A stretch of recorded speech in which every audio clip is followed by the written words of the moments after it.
Ada situasi di akhirat nanti, saat anak-anak barangkali akan berkata, "Duhai Allah, jangan masukkan dulu ayah saya ke dalam surga. Saya ini nggak sholat, karena ayah saya saking sibuknya beliau bekerja, tidak pernah mengajarkan saya sholat." Antum mau jawab apa? "Duhai Allah, jangan dulu masukkan ibunda saya ke dalam surga. Memang rajin taklim, tapi saya dibiarkan begini tidak pernah bisa mengaji karena ibu sibuk di luar." Ibu mau jawab apa? Yang pertama dinamakan al-muharram, ada petunjuk di situ, mulailah dengan meninggalkan segala yang diharamkan oleh Allah Subhanahu wa taala. Kelasnya isinya ada airnya. Perhatikan sini. Kalau di sini ada tutupnya, saya masukkan spidol bisa nggak? Air yang lain bisa? Ada tutupnya. Perhatikan. Kalau antum masih ada sekat dosa di hatinya, belum al-muharram, belum dikeluarkan ini, belum dibuka, demi Allah saya katakan, hidayah Allah akan sulit masuk. Taufik Allah akan sulit masuk.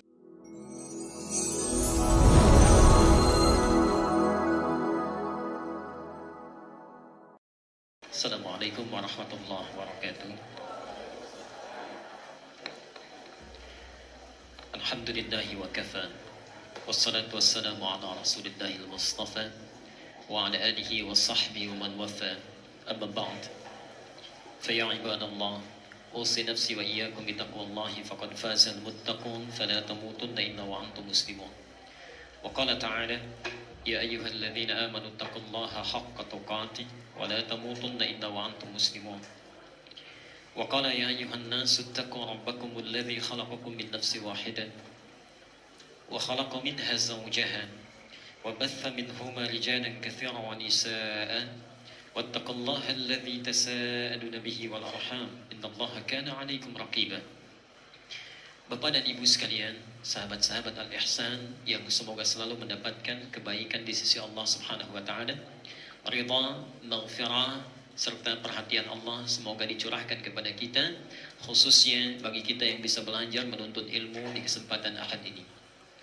Bapak Ibu sekalian, hari ini adalah di antara hari yang istimewa bagi kita semuanya, karena saat ini kita sudah masuk pada penanggalan yang baru, di bulan yang baru, dan di tahun yang baru. Sekarang di Ahad ini kita sudah masuk pada penanggalan tanggal 2 Al-Muharram 1436 Hijriah. Semoga dengan pergantian tahun ini kita mendapatkan rahmat dari Allah Subhanahu wa taala dan dinilai ibadah-ibadah di tahun kebelakang sebagai ibadah yang diikhlaskan hanya kepadanya. Karena itu Bapak Ibu sekalian, untuk bisa mengetahui hal itu tidak seperti mudah diucapkannya. Kita harus bisa mengukur ke dalam diri kita, mendapatinya ke dalam sanubari hati kita, lalu kemudian baru kita simpulkan kira-kira kita sudah mencapai kebaikan itu atau belum. Kita sudah baik dalam pandangan Allah atau belum? Sudah mendapatkan makna hijriyah ini atau belum? Untuk mendapatkan itu semua, kajian hari ini insya Allah akan membuat topik yang khusus. Kita akan menepikan dulu sesi tentang As-Sunnah An-Nabawiyah. Hari ini kita akan membahas kajian khusus dengan tema memaknai tahun hijriyah. Memaknai tahun hijriyah. Baik. Insya Allah nanti kita akan uraikan dalil-dalil yang terkait. Kita bermula dari dalil dulu, ya, sehingga fokus kajian kita tidak keluar dari bingkai Al-Quran dan Sunnah, dan dengan itu kita berpijak dan mengamalkan seluruh aktivitas kehidupan kita. Bapak dan Ibu sekalian, saat seseorang terlahir ke dunia hingga menapaki aktivitas hidupnya sampai berpulang kepada Allah, hati-hati, kata Rasulullah, umur umatku itu, yarhamukallah, umur umatku itu antara 60 sampai 70. Ingat ya, umur umatku itu rata-rata maksudnya antara 60 sampai 70, dan sedikit yang melampaui itu. Artinya ada yang akan melampaui itu, ada yang kurang dari itu, tapi rata-rata 60 sampai 70. Jadi kalau antum ada di fase itu, ya, hati-hati, barangkali sudah di fase senja. Tapi jangan menduga orang lain sudah senja, barangkali kita yang cepat tenggelam, ya. Baik yang muda ataupun yang melebihi itu. Nah, saat kita terlahir ke dunia ini sampai kita wafat, kita diberikan dua amanah. Ya, tolong fokus pada dua hal ini nanti. Kita diberikan dua amanah. Bahkan satu nanti itu sudah ditanamkan oleh Allah subhanallah. Itu sejak usia kita 4 bulan dalam kandungan. Ya. Sudah sejak usia kita 4 bulan dalam kandungan. Kalau ingin dicatat silahkan. Dalilnya di dalam Al-Quran. 1 surah ke-7 Al-A'raf. Surah ke-7 Al-A'raf ayat 172. Ayat 172. Yang kedua, tafsirnya dulu di hadis ya. Jadi ayat ini nanti ingin tahu kita kejadiannya, tafsirnya ada di hadis riwayat Ibnu Mas'ud. Yang paling mudah saja kitabnya Al-Arba'in An-Nawawiyah, hadis nomor 4 ya. Di antum kalau dapatkan Al-Arba'in An-Nawawiyah ya, agak mudah, terjemahannya sudah banyak. Lihat di hadis nomor 4, itu di antara tafsir Al-A'raf ayat 172 ya. Lanjutkan, untuk menjaga amanah ini, amanah pertama ini ya, maka diturunkan ayat selanjutnya di surah ke-57 Al-Hadid. Al-Hadid ayat 16. Quran surah 57 Al-Hadid ayat ke-16. Sudah, ini amanah yang pertama. Mari kita perhatikan firman Allah di surah Al-A'raf ayat 172. Bapak Ibu sekalian, disebut dengan Al-A'raf bukit yang tinggi ya. Jadi kalau dalam istilah bahasa Arab, antum kalau menyusun misal satu kerikil sampai tinggi, dari kerikil itu kelihatan orang di hadapan kita, di belakang kita, kanan dan kiri kita. Nah, bukit yang tersusun ini yang tinggi disebut dengan a'raf. Karena itu diambil dari kata arafah, artinya kelihatan, ketahuan, diketahui. Nah, nanti kisah surah Al-A'raf ini disebutkan di Quran.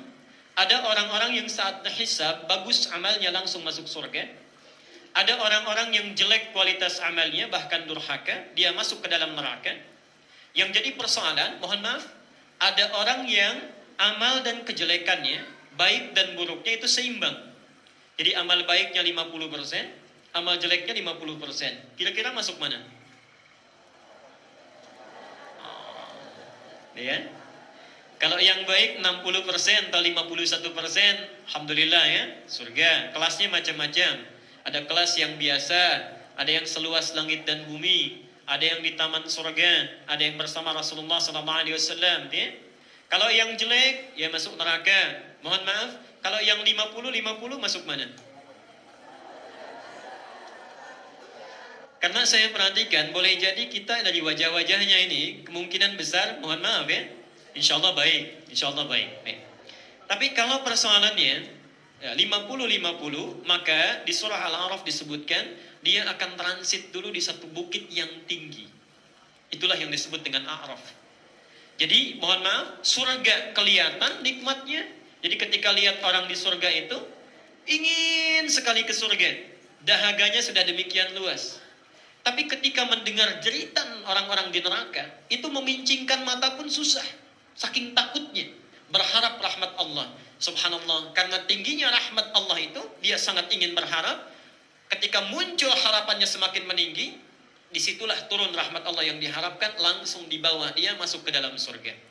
Ya, jadi yang 50-50 pun, itu insya Allah akan dimasukkan ke dalam surga, tapi transit dulu di bukit namanya Al-A'raf. Transitnya berapa lama? Wallahu a'lam. Nanti kita akan lihat siapa yang berada di sana. Insya Allah bukan kita termasuk di dalamnya, karena dengan demikian mudah-mudahan Allah langsung memasukkan kita ke dalam surga.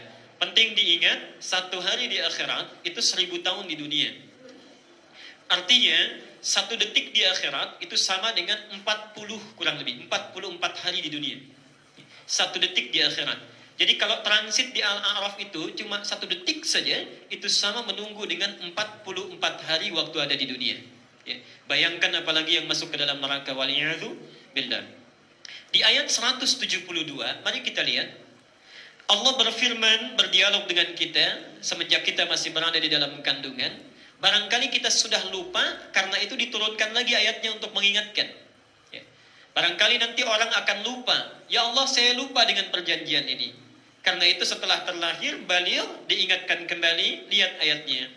Wa idh akhadha rabbuka min bani adama min zuhurihim dhurriyyatahum wa ashhadahum ala anfusihim alastu bi rabbikum. Apa yang kita jawab?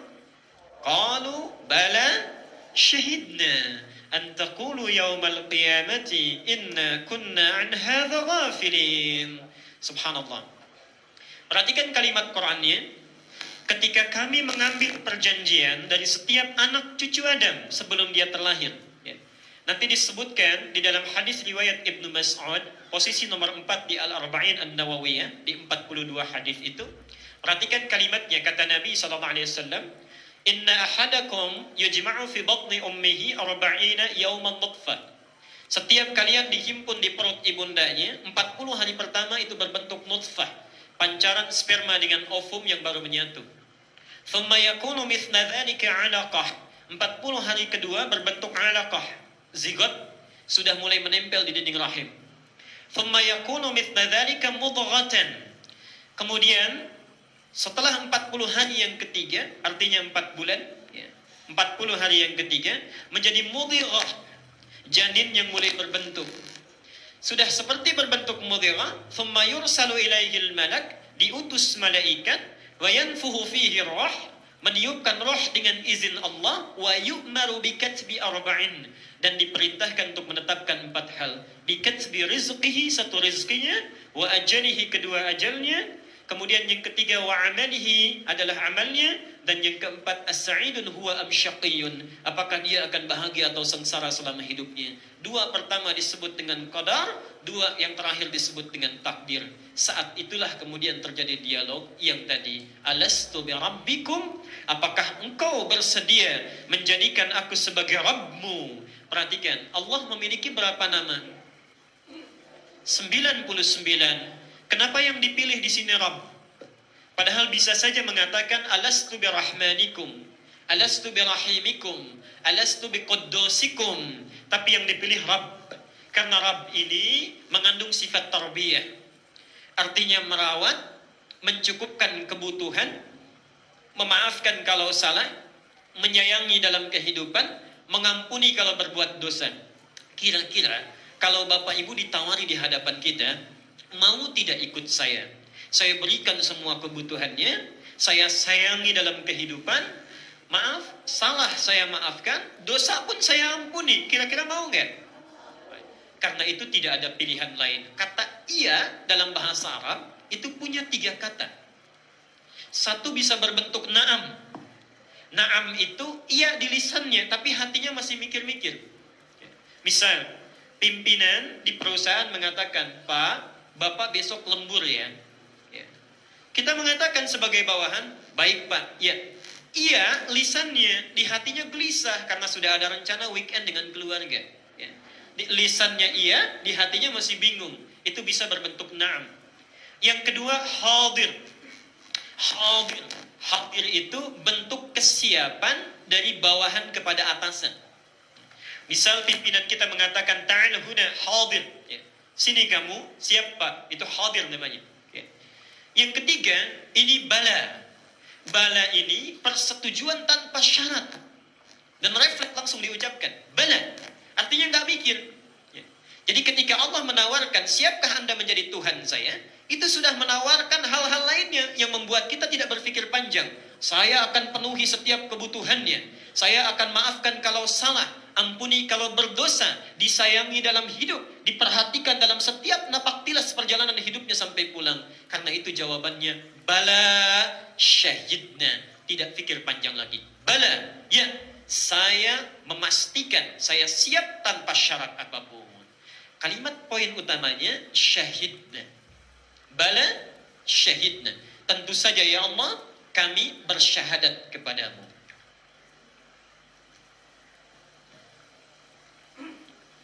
Bala syahidna. Kalau yang biru agak kurang kelihatan ke belakang. Ini agak aneh ini. Spidolnya hitam, tutupnya biru. Oke. Harus melakukan hijrah Jadi kembali pada tempatnya. Mari kita perhatikan. Sebab kalau bagian belakang biru itu kurang terlihat ya, kurang jelas. Bala syahidna.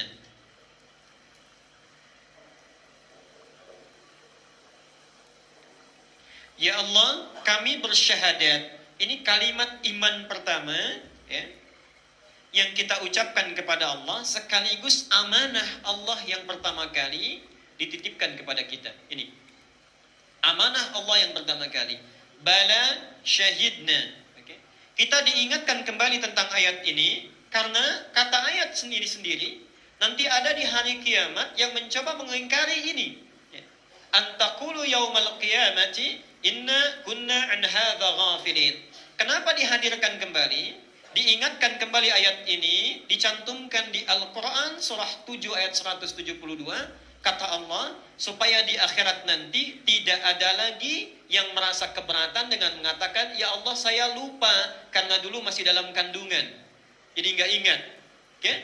Dihadirkan ini, poinnya, ketika lahir inilah kita membawa iman, maka Nabi menyampaikan, kullu mauludin yuladu 'alal fitrah. Setiap yang terlahir itu sudah membawa fitrah keimanan dalam dirinya. Ini satu. Baik Bapak Ibu sekalian, karena itu para ulama menyampaikan bahwa siapapun manusia yang terlahir, ketika dia terlahir dari rahim ibundanya sampai akan pulang, itu membawa amanah terbesar dalam hidupnya yang dititipkan Allah, yaitu amanah iman yang harus dijaga sampai dia berpulang. Satu. Jadi kalau kemudian, mohon maaf, seseorang terlahir dia sudah beriman, lingkungannya membuat dia kufur, hati-hati, abawa itu dalam bahasa Arab tidak selalu diartikan dengan orang tua.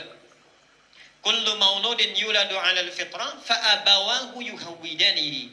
Maka abawa seringkali diartikan dengan kedua orang tua. Kedua orang tuanya lah yang menjadikan dia seperti Yahudi, au yunassranihi atau seperti Nasrani, au yumajjisanihi atau seperti majusi agama Ardi ya. Itu mewakili seperti bisa Buddha, Konghucu, Hindu dan sebagainya. Nah, kalimat abawa di sini jangan diartikan orang tua saja. Abawa ini yang memberikan pengaruh dalam hidup. Bisa jadi mohon maaf ya. Mohon maaf sebesar-besarnya orang tuanya soleh, baik, dikandung dirawat baik, tapi antum salah menyekolahkan. Di sekolah mendapatkan informasi yang keliru, itu bisa merubah. Saya Selasa yang lalu ada ta'lim di salah satu tempat. Orang tua ibundanya itu subhanallah seakan berkaca-kaca, kemudian bertanya, mengeluhkan, Ustaz, anak saya sekolah di sekolah Islam di salah satu tempat, tidak perlu kita sebutkan, dididik secara Islami, tapi sekarang kok semakin menjauh dari Islam. Dia mendapatkan satu bacaan. Di bacaan itu disebutkan semua agama sama-sama menyembah satu benda. Katanya apa bedanya Ka'bah dengan benda yang lainnya? Kalau kalian menganggap itu kiblat, yang lain pun itu sama dengan kiblat. Subhanallah. Sekarang justru anak ini berperilaku yang agak aneh. Dia katakan, Ma, orang itu kok teman saya, gak sholat pun bisa pintar. Kenapa saya harus sholat? Orang itu gak sholat pun bisa kaya. Kenapa saya harus kaya? Subhanallah. Jadi kadang-kadang orang tua sudah baik, lingkungan yang bisa, kenapa? Baik, alhamdulillah, artinya fokus ya. Baik, ayo lihat sini. Jadi itu nggak sholat pun bisa pintar, yang ini nggak sholat pun bisa kaya. Untuk apa saya harus sholat ya? Dan sebagainya. Nah dari sini, mohon maaf pelan-pelan, disinilah pentingnya saya akan tegaskan pada para ayah, hati-hati. Disinilah pentingnya ketika kita mendapatkan anugerah anak itu amanah Pak ya, Bu ya. Maka yang pertama dijaga oleh orang tua itu imannya. Dan ini diminta oleh Quran, ditanamkan sejak dini sebelum anak itu balik. Sebelum anak itu balik. Lihat Luqman Quran surah 31 ayat 13. Quran surah 31 ayat 13. Idh qala Luqmanu libnihi wa huwa ya'idhuhu ya bunayya la tusyrik billah. Ketika Luqman mulai menasehati anaknya, memberikan pendidikan dini sebelum dia balik, ini sebelum dia balik. Maka yang ditanamkan, la tusyrik billah, pelihara ini imannya. Bahkan sampai saat akan wafat pun, antum ketika pertama kali mengumpulkan anak-anak, itu bukan membicarakan wasiat dunia, bukan. Harta papa ada sekian, rumah sekian, sawahnya sekian, nanti si kakak dapat yang ini, adik dapat yang ini. Bukan itu. Al-Baqarah 132 dan 133. Subhanallah, perhatikan. Wa wassa biha Ibrahimu banihi wa Yaqubu ya baniya innallaha astafa lakumud din fala tamutunna illa wa antum muslimun. Ini iman. Hati-hati. Nah, sekarang pelan-pelan. Jadi saat kita mulai terlahir membawa iman ini mesti dipertahankan, ditingkatkan kualitasnya sampai kita pulang menghadap Allah Subhanahu wa taala. Sekarang, ayo coba buka Quran surah ke-57 ayat 16. Saya akan agak pelan sekarang, pelan-pelan.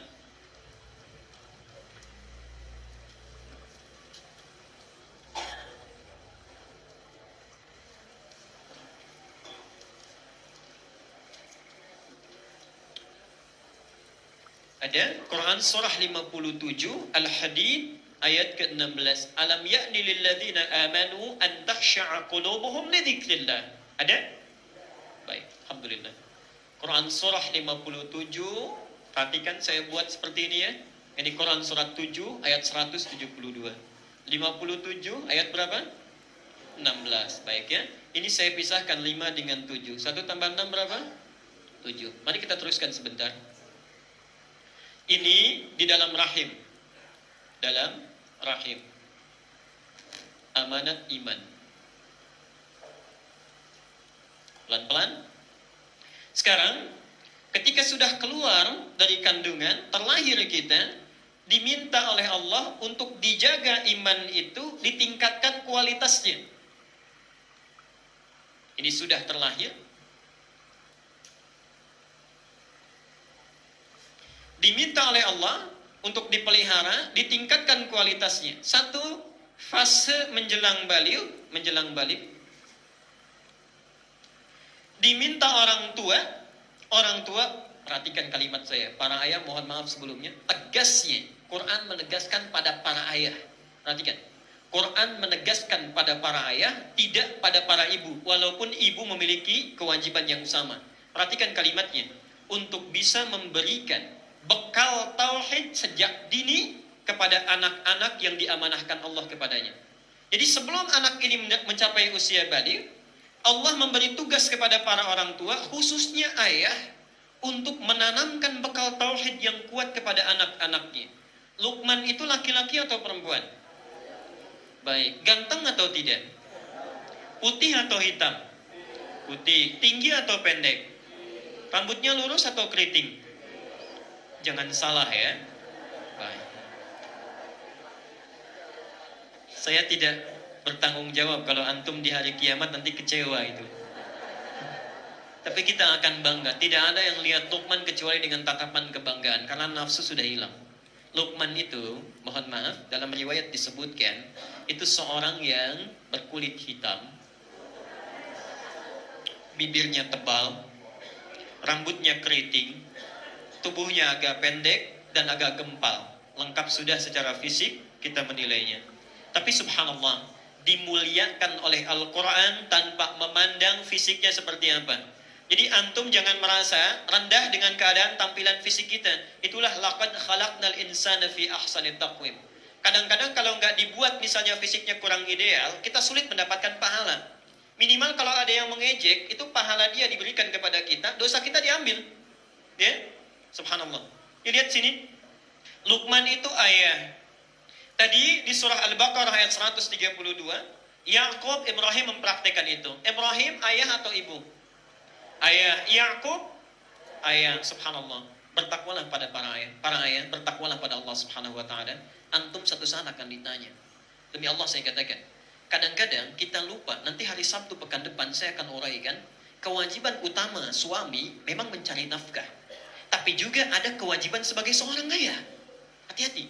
Pendidikan pertama, bekal tauhid yang dititipkan oleh Allah untuk disampaikan pada anak-anaknya, itu terbesar ada pada ayahnya, bukan pada ibunya. Ibunya baru melahirkan, masih capek, ada tahap menyusui dan sebagainya, tahap menyapi, maka tugas ini dilimpahkan pada ayah. Di antara hikmahnya untuk menarik perhatian ayah supaya terjalin ikatan emosional antara ayah dengan anaknya.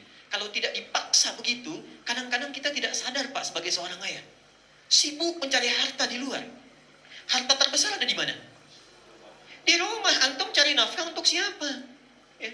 Cari nafkah itu untuk ke rumah, untuk istri, untuk anak-anak. Sekarang sibuk mencari di luar, yang di dalam tidak terperhatikan. Bertakwalah kepada Allah, satu saat akan ditanya.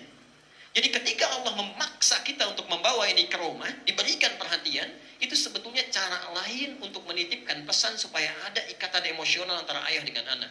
Lihat kisah Nabi Ibrahim, subhanallah. Rasul, Nabi, pekerja keras, masih jalan kaki beliau, jalan kaki dari Palestina ke Makkah yang jaraknya 1 hari 2 malam kalau pakai bis, untuk sekedar melihat perkembangan anaknya Ismail. Siapa yang menyusuinya? Dengan siapa dia bermain? Seperti apa kehidupannya? Kita, saya, antum, bukan Nabi, bukan Rasul. Hisabnya nggak jelas. Tapi kadang-kadang merasa sibuk di dunia pekerjaan kita, sulit melihat anak-anak kita tumbuh. Hati-hati saat mereka, lihat ayat 173-nya. Itu nanti ada anak-anak yang protes kepada Allah karena dicap tidak masuk surga, karena mereka mengatakan saya ikut bapak saya yang gak ada perhatian itu. Autakulu, atau mereka itu tidak mengakui mereka beriman kepada Allah Subhanahu wa taala karena beralasan, perhatikan, ya Allah, orang tua kami cuma ikut orang tua kami yang dulu, bapak-bapak kami. Sedangkan kami, subhanallah, kami cuma anak-anaknya. Jadi kalau bahasa singkatnya, maaf, ada situasi di akhirat nanti saat anak-anak barangkali akan berkata, duhai Allah, jangan masukkan dulu ayah saya ke dalam surga. Saya ini nggak sholat karena ayah saya saking sibuknya beliau bekerja tidak pernah mengajarkan saya sholat. Antum mau jawab apa? Ya. Duhai Allah, jangan dulu masukkan ibunda saya ke dalam surga. Memang rajin taklim, tapi saya dibiarkan begini tidak pernah bisa mengaji karena ibu sibuk di luar. Ibu mau jawab apa? Subhanallah, akan ada situasi seperti itu saat orang sudah tidak peduli dengan dirinya, dengan orang lain kecuali dirinya sendiri. Okay? Masuk ke sini, ini di bawah, saya akan pelan-pelan dan detil menerangkan ini. Kemudian bukan sekedar diajarkan, saat balik, dia sudah matang, bisa mengembangkan sendiri, belajar ilmunya, sebut dengan ilmu tauhid. Di sini bukan sekedar dipelihara, ditingkatkan kualitas imannya, meningkat. Alam ya'ni lilladzina amanu an takhsha'a qulubuhum li dzikrillah. Apa belum tiba saatnya bagi orang-orang yang punya iman itu, lahir sudah punya iman, an takhsha'a qulubuhum li dzikrillah, untuk lebih khusyuk lagi, khusyuk dalam menunjukkan imannya kepada Allah yang terlihat dari suasana hatinya. Jadi ada orang-orang yang menampakkan imannya ini dengan cara yang khusyuk, ada yang tidak sama sekali. Mohon maaf, kalau sedang sholatnya berjamaah, khusyuk terlihat, takbirnya bagus, ya. Gerakannya pelan-pelan, takbirnya juga Allahu Akbar. Begitu sholat sunnah, Allahu Akbarnya kurang 1 detik. Allahu Akbar. Rukunya tidak sempurna, sujudnya tidak sempurna. Keluar apa lagi? Ya. Ibu saat taklim bagus, pendiam, mencatat baik, selesai taklim, kembali ke alam masing-masing. Ributnya begini, gosipnya muncul lagi dan sebagainya dan seterusnya. Subhanallah. Nah, ayat ini ingin memberi kesan tidak cukup dengan itu. Kata Al-Quran ya, bukan kata Rasul. Kata Al-Quran, Allah tidak pernah bohong. Alam ya'ni lilladzina amanu, apa belum tiba masanya? Dulu 15 tahun belum khusyuk juga. 20 tahun masih main-main. 30 tahun senangnya masih di luar rumah. 40 tahun belum khusyuk juga. 50 tahun belum mau ke masjid juga. Dengan cara apa lagi dan kapan lagi waktunya? Kata Allah, apa belum tiba waktunya kita untuk mengkhusyukkan hati kita mendekat kepada Allah Subhanahu wa taala? Bertakwalah kepada Allah. Alam ya'ni lil ladzina amanu an takhsha'a qulubuhum li dzikrillah. Hati-hati, faktor yang menghambat ini, yang menghambat kita untuk khusyuk, tiada lain karena dunia. Karena dunia. Bahkan para pemuka agama pun itu bisa hilang kekhusyuannya lillah karena urusan dunia. Perhatikan di sini Allah memberikan keterangan, lihat ayat selanjutnya. وَلَا يَكُونُ كَالَّذِينَ أُوتُوا الْكِتَابَ مِنْ قَبْلُ فَطَالَ عَلَيْهِمُ الْأَمَدُ فَقَسَتْ قُلُوبُهُمْ وَكَثِيرٌ مِنْهُمْ فَاسِقُونَ. Perhatikan di sini, jangan pernah menimpa kepada kalian Seperti orang-orang dulu yang pernah diturunkan Alkitab. Bahkan pemukanya itu. Fatala alaihimul amadu, angan-angan dunianya banyak, hubbud dunianya banyak. Bahkan nanti disebutkan di Quran itu, ada para rahib itu yang tidak mau menyampaikan materi agamanya kalau belum dibayar. Ada. Ya. Jadi mereka menukarkan ayat-ayat Allah dengan bayaran, dengan tarif kalau dalam bahasa sekarang. Itu dulu. Ya. Jadi ada yang hitung-hitungan. Kalau saya ceramah misal ini di Al-Ihsan dapat sekian hari ini. Subuhnya di mana, lanjut jam sekian dapat sekian. Dihitung-hitung, itu pemuka agamanya. Kalau pemuka agamanya ada yang seperti itu, bagaimana dengan yang diajarkannya? Fatala alaihimul amadu, kalau angan-angan itu sudah panjang, faqasat qulubuhum. Ini sudah menurun, hatinya sudah keras. Karena itu hati-hati. Kata para ulama, diibaratkan ulama sekarang itu punya 4 tipe persis seperti air. Yang pertama itu seperti air hujan. Jadi nggak pilih-pilih. Diundang sini datang, ya, diminta sini hadir, sampaikan, hujankan begitu ya, mau bunga mawar, mau rumputan, turun dia, menaungi, memberikan kesejukan. Ada tipe kedua, itu seperti mata air. Memang tidak sempat datang karena uzur, kaki sulit melangkah, tapi orang datang mengambil manfaatnya. Subhanallah, itu ulama mata air. Ya. Itu seperti di Al-Baqarah ayat yang ke-60 itu. Ya. Tapi ada yang ketiga, ini agak berbahaya. Ini ulama air pam. Kalau nggak dibayar, nggak keluar airnya. Ya. Nah ini ya, yang berbahaya. Ini yang seperti ini. Yang keempat, ulama air keruh itu yang paling berbahaya. Itu yang munafik. Ya. Antum bisa pilih-pilih. Lain waktu kita akan bahas. Intinya, kita hidup, ini membawa amanah iman. Nah, sekarang, maaf. Kalau amanah itu akan ditanya atau tidak? Dipertanggungjawabkan atau tidak? Baik. Saya berikan ilustrasi ya sebentar. Saya memegang penghapus, saya titipkan pada antum sekarang. Saya bilang insya Allah saya akan ambil 3 hari lagi. Penghapusnya rusak. Bagaimana perasaan saya yang menitipkan? Kecewa, baik. Yang kedua, mohon maaf, hilang. Bagaimana perasaan saya? Perhatikan. Padahal saya sudah memberikan bekal yang cukup untuk merawat penghapus ini. Ya, untuk membersihkannya, merapikannya, dan nyaris tidak ada yang cacat, seluruhnya sempurna. Subhanallah. Buka An-Nisa ayat 58. Quran surah 4 ayat 58.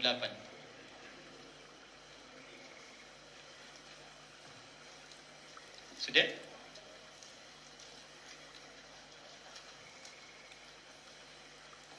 Ada? Innallaha ya'murukum an tu'addul amanati ila ahliha. Perhatikan saya tulis ya, fokus ke sini. Amanat, al-amanah.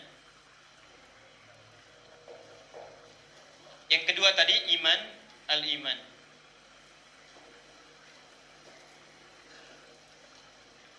Innallaha ya'murukum, sungguh Allah itu memerintahkan kalian, kata Allah, antu'addul amanati ila ahliha, untuk menunaikan amanah kepada pemiliknya.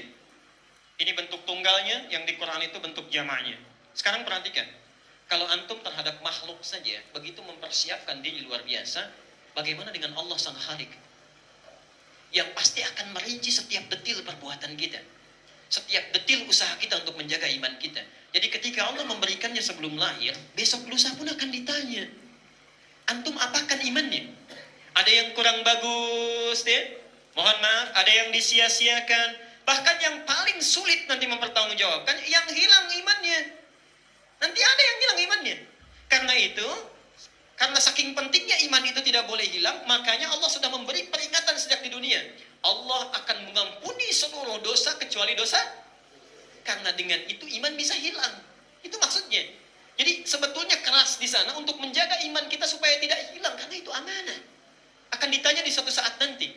Karena itulah amanah itu langsung diambil dari akar kata iman. Ini seakar katanya. Dari kata al-amnu. Makanya Nabi mengatakan, la imana liman la amanatallah. Tidak ada iman bagi orang yang tidak mampu menjaga amanah kehidupannya. Ini bagian yang pertama. Jelas sampai di sini?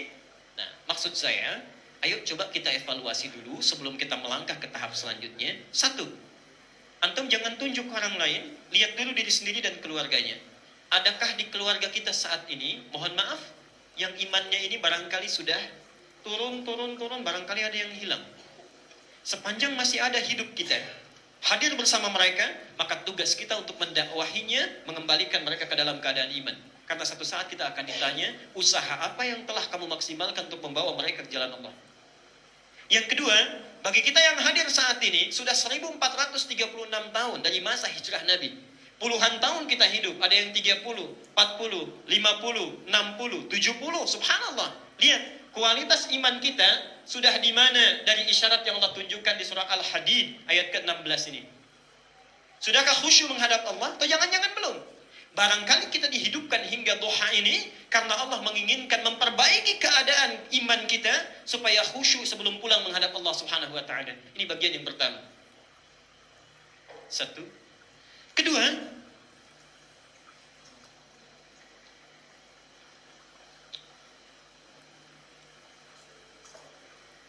Quran surah 51.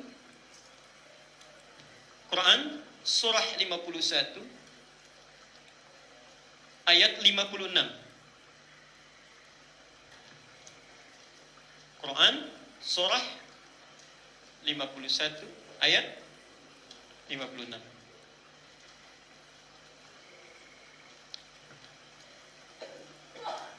Sudah? Wa ma khalaqtul jinna wal insa illa liya'budun. Kita bertanya, kalau ingin meningkatkan keimanan kita sehingga bisa menjadi khusyuk, dipelihara dengan baik, bagaimana caranya ya Allah? Ya kan? Kalau cuma disebutkan tingkatkan khusyukmu, kita bertanya caranya bagaimana? Subhanallah. Maka diturunkan oleh Allah satu cara, ya, berwujud perintah, yang dengan perintah itu bila ditunaikan, keadaan iman kita akan terpelihara, menguat, mendekat, sampai dengan kita merasakan kenikmatan hidup karena dekat dengan Allah Subhanahu wa taala. Itulah yang disebut dengan ibadah. Jadi ini rohnya, spiritnya. Amanat utama saat lahir. Cara kita mempertahankan, meningkatkan kualitasnya disebut dengan ibadah. Disinilah Allah berfirman, "Wa ma khalaqtul jinna wal insa illa liya'buduni." Lihat harakatnya, bukan na tapi ni. Biasanya, mohon maaf, dalam setiap kalimat Quran, kalau ada waw dan nun di ujungnya, itu selalu harakat nunnya a. Alhamdulillahi rabbil alamin. Nah, tidak ni ya. Nah, tidak ni. Tapi yang ini pakai i. Illa liya'buduni. Liya'buduni. Perhatikan, saya ajarkan ilmu bahasa Arab yang ringan di sini. Pelan-pelan. Li di sini menunjuk kepada ghayah, tujuan. Ghayatun. Jadi li itu dalam bahasa Arab punya dua arti. Satu, lil mulkiyah, untuk kepemilikan. Misal, lillahi ma fis samawati wa ma fil ard, itu mulkiyah, milik Allah dan yang di langit dan di bumi. Lam lil mulkiyah, kepemilikan. Yang kedua, lil ghayah, untuk tujuan, puncak tujuan. Wa ma khalaqtul jinna wal insa, tidak aku ciptakan jin dan manusia itu. Jin biarkan dulu saja, kita ada di alam manusia. Tidak aku ciptakan jin dan manusia itu illa, kecuali li, tujuan hidupnya, tujuan penciptaannya itu ya'buduni, untuk menjadikan aktivitas baiknya sebagai ibadah. Jadi semua aktivitas kita itu mesti jadi ibadah. Makan kita ibadah, minumnya mesti ibadah, bangun dari tidur ibadah, masuk toilet pun ibadah. Jadi tidak boleh ada kegiatan kita sekecil apapun kecuali menjadi ibadah. Karena itu tidak ada di muka bumi ini aktivitas sekecil apapun ada doanya kecuali aktivitasnya orang Islam. Bangun dari tidur ada doanya, pakai pakaian ada doanya, subhanallah, masuk toilet pun ada doanya.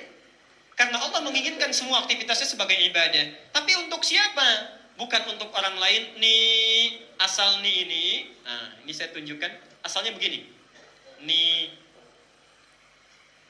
ada ya-nya di ujungnya. Ya.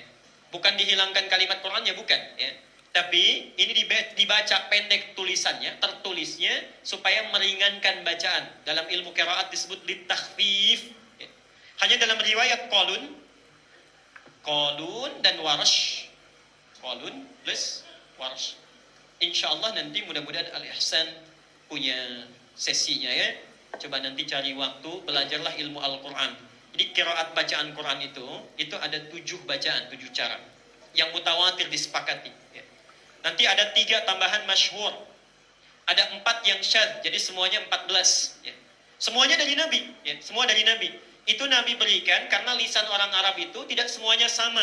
Ada yang bisanya A, ada satu suku nggak bisa A, bisanya E. Jadi kalau misalnya diturunkan A, dia bacanya E.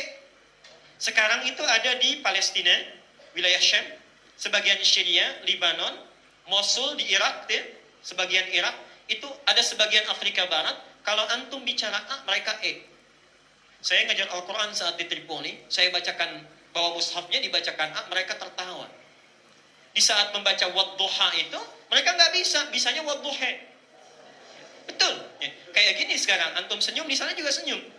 Wadduha, wan-naili idza saja, ma wadda'aka rabbuka wa ma qala, walal-akhiratu khairul laka minal ula, walasawfa yu'tika rabbuka fatarda. Itu Warsh namanya, riwayatnya. Qurannya sama, nggak beda. Maaf, kalau sepeda dengan sepeda, barangnya sama nggak? Sama, cara bacanya yang lain kan? Ya, karena lisannya lain. Di Arab juga begitu. Ya. Nah, jadi ada riwayat ini, kalau dia dibacakan ini Qalun dan Warsh, ini membacanya panjang, maaf. Ini yang ingin saya sampaikan. Perhatikan di sini ya. Ini seperti Luqman. Qalun dengan Warsh, ini mendapatkan ilmunya dari Nafi'. Pernah dengar Nafi'? Ya. Subhanallah. Imam Nafi' ini seperti Luqman tadi. Tapi lebih dibandingkan Luqman. Maksudnya lebih kurang. Jadi kalau Luqman tadi, maaf ya, fisiknya warna kulitnya hitam, rambutnya keriting, kemudian bibirnya tebal, yang ini plus, pendengarannya agak kurang. Tapi subhanallah, perhatikan. Kalau ada orang baca Quran di hadapan beliau, itu dari gerak bibirnya saja sudah kelihatan salah benarnya. Itulah Nafi'. Dan subhanallah, setiap kali beliau bicara, itu selalu tercium wangi bau harum di lisannya. Itu Nafi'. Bagaimana Allah memuliakan seorang penghafal Quran dan periwayat Al-Quran. Antum coba ya, coba sehari saja dalam sebulan, saya nggak minta banyak-banyak. Sehari misal hafalkan 3 ayat saja. Maaf, seminggu 3 ayat saja misalnya. Seminggu 3 ayat. Itu insya Allah dalam sebulan, kalau kita dapat 12 ayat saja, itu akan ada perubahan dalam diri kita. Hati lebih tenang, ya. Tentram, tutur lebih terjaga. Kalau tidak percaya silahkan praktekkan. Ya. Nih di sini, ini mengandung arti tujuan itu adalah ibadah dan ditujukan nih hanya kepada Allah saja. Hanya kepada Allah. Nih ini di sini maksudnya aku, Allah. Sekarang lihat sini. Jadi kalau orang ingin menjaga kualitas imannya dengan baik, maka dia harus meningkatkan apa? Ibadahnya. Karena itulah Bapak Ibu sekalian, untuk mempermudah kita, digabungkanlah konsep iman dengan ibadah ini, diberi nama dengan dinun, ad-din. Ad-din. Ali Imran ayat 19.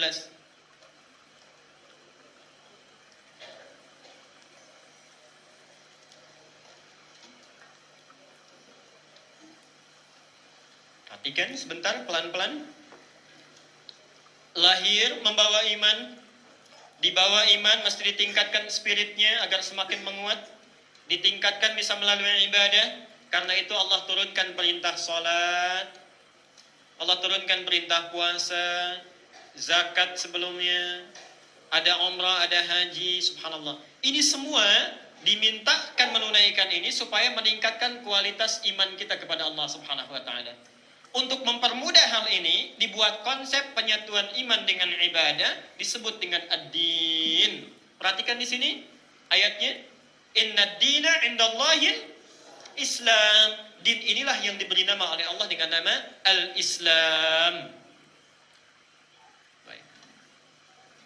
Jadi ketika disebutkan Islam, ini sudah mencakup ada konsep keimanan, tauhid pada Allah, ada konsep ibadah. Jadi tidak mungkin seseorang disebut Islam kalau tidak memenuhi unsur ini. Ada iman, ada ibadahnya. Disinilah kemudian diturunkan dari semua riwayat Quran, keterangan hadis, dikumpulkanlah Islam. Bisa dikatakan Islam kalau memenuhi dua pokok ini. Satu pokoknya disebut dengan syahadat. Lihat Al-A'raf tadi 172. Alastu bi rabbikum qalu bala syahidna. Ini pokok iman. Pokok ibadah diturunkan 4. Apa saja? Ini salat, zakat, kemudian puasa, kemudian haji. Baik. Pelan-pelan sebentar.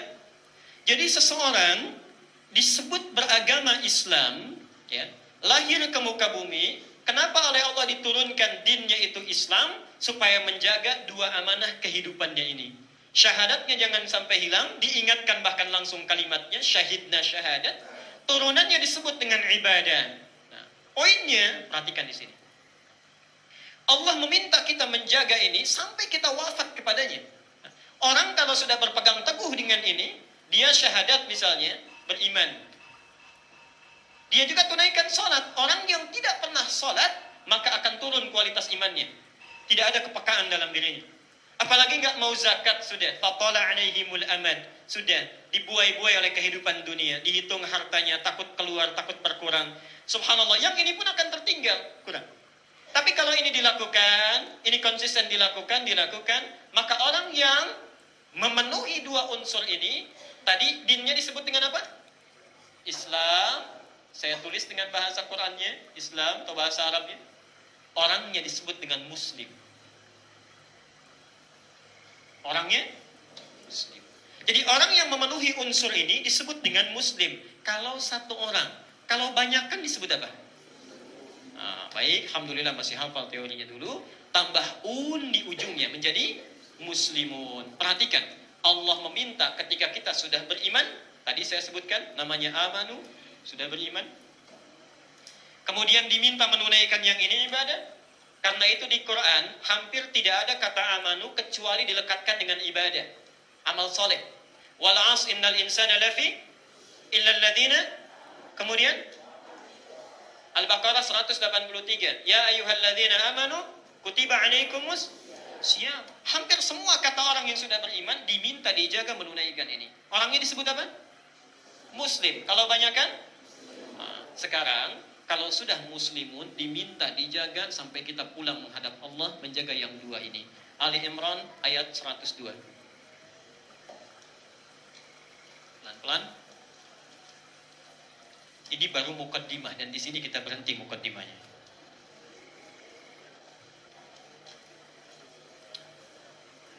Ini sering dibacakan di awal ta'lim. Kalau bapak-bapak saat kesempatan khutbah Jumat. Ya ayyuhalladzina amanu, perhatikan, amanu sudah. Wahai orang-orang yang telah beriman. Teruskan, ittaqullaha haqqa. Ittaqullah itu kalimat untuk meningkatkan ibadah. Makanya ulama menerjemahkan mengerjakan segala perintah, menjauhi larangan. Ini yang simpel, yang ini disebut dengan takwa. Ittaqullah. Haqqa bukan sekedar takwa, tapi antahsya'a qulubuhum li dzikrillah haqqa tuqati. Benar ibadahnya. Jadi bukan saat di masjid khusyuk, pulang ke rumah hilang khusyuknya. Haqqa tuqati. Nah, perhatikan poin akhirnya. Wala tamutunna illa wa antum muslimun.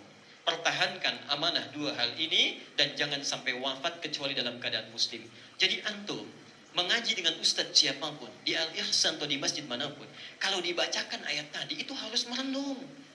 Kira-kira saya sampai saat ini, maaf, kualitas iman saya sudah sejauh mana? Salat saya bagaimana? Zakat saya, puasa saya diterima atau tidak? Subhanallah, bagaimana kalau wafat keadaan saya belum sepenuhnya muslim yang baik dalam pandangan Allah dan Rasulnya? Jelas sampai di sini? Nah, kadang-kadang tidak mudah mewujudkannya dibandingkan mengungkapkan teorinya. Sama saja, sama. Baik yang biasa, yang ustadz, yang kiai dan sebagainya. Karena itulah Bapak Ibu sekalian, kadang-kadang ada satu hari motivasi kita naik, rajin ibadahnya. Kadang-kadang turun, satu hari jadi satu minggu jadi satu bulan jadi kemudian satu tahun. Naik turun iman, kita bertanya, motivasi apa yang bisa kita dapatkan untuk menjaga kualitas ini supaya sepanjang tahun itu bisa bertahan dalam keadaan yang baik. Itulah sebabnya disebutkan, disepakati oleh para sahabat, dinamakan tahun penanggalan Islam dari satu harinya, minggunya, bulannya sampai dengan tahunnya disebut dengan tahun Hijriyah. Makna Hijriyah ini sebetulnya untuk menjaga kekuatan dan memotivasi keimanan dan ibadah kita kepada Allah Subhanahu wa taala. Ini yang baru akan kita bahas. Mudah-mudahan agak sabar ya.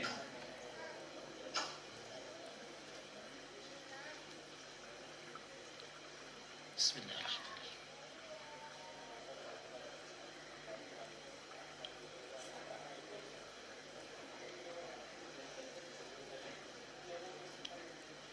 Pindah dalilnya, silahkan ditulis. Quran surah 4 An-Nisa. An-Nisa ayat 100.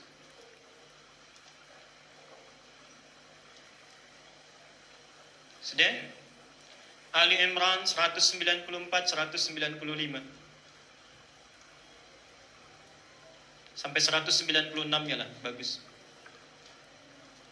Quran surah 3. Kalau antum mau betul-betul lengkap, dituliskan dari 190-nya sampai 196-nya. Sampai 200 juga boleh. Sampai 200. Ini lebih bagus. Itu ada rumusnya di Quran, di Abu Daud nomor hadis 1367. Masih ingat?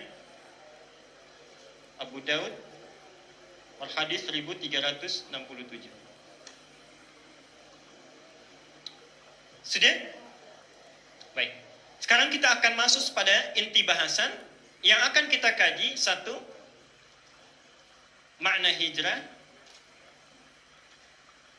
Ada hijrah, itu apa artinya? Kita akan bahas dari aspek sejarah. Kok tiba-tiba jadi namanya tahun Hijriah ya? Kemudian yang terakhir kita akan bahas dari aspek spiritualnya, tinjauan spiritualnya.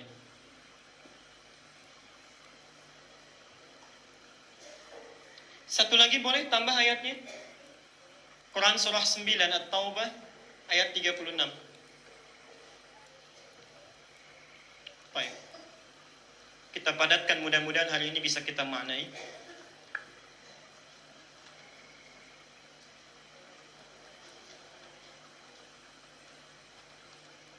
Sudah?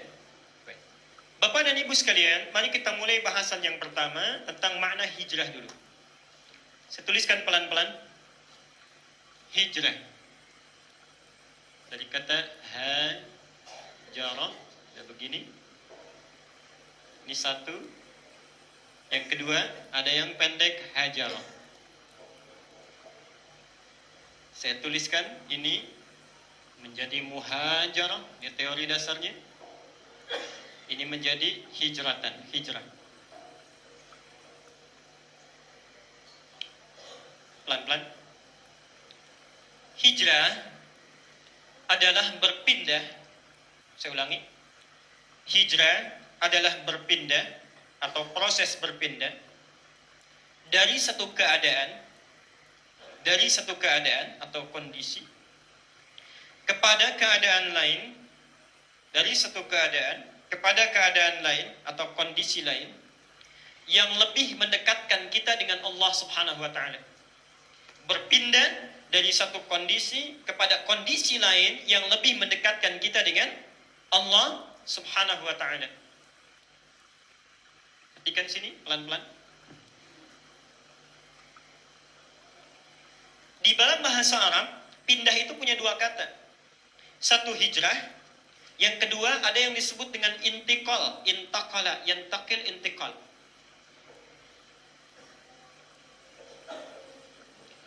Antum kalau belajar bab salat, ya, Ustaz Nizar barangkali sudah menyampaikan, kalau takbir itu satu ada takbiratul ihram yang pertama. Kalau pindah dari berdiri ke ruku, takbirnya disebut takbir apa? Intiqal, artinya pindah. Cuma pindah saja. Ana antaqil min Jakaparmai ila galaksi. Saya pindah dari Jakaparmai ke galaksi. Kalau cuma pindah saja, maaf, barangkali rumahnya mau jauh dari masjid, mau dekat, tidak peduli dengan itu, yang penting pindah, itu disebut dengan intiqal. Bapak pindah kerja, mau yang kerjanya jauh dari Allah, mau yang dekat, bisa sholat atau tidak, gak peduli. Yang penting promosi jabatan misalnya naik, dipindahkan, ditugaskan, itu namanya intikal. Subhanallah, hijrah berbeda. Hijrah berbeda. Berpindah dari situasi kepada situasi lain yang lebih dekat dengan Allah Subhanahu wa taala. Contoh, saya bekerja di satu pekerjaan A. Salatnya sulit. Pindah ke pekerjaan lain yang memudahkan saya untuk dekat dengan Allah. Ini baru namanya hijrah. Saya pindah di satu rumah, maaf, penduduknya jauh dari Allah, ke masjid susah. Pindah ke tempat lain, salatnya lebih mudah, penduduknya lebih dekat dengan Allah, rajin belajarnya, itu baru namanya hijrah. Jelas sampai sini? Baik. Jadi situasi yang lebih mendekatkan kita dengan Allah disebut dengan hijrah. Kalau cuma sekedar pindah disebut dengan intikal. Sekarang perhatikan, ini teorinya, tidak semudah mengucapkannya. Di Quran,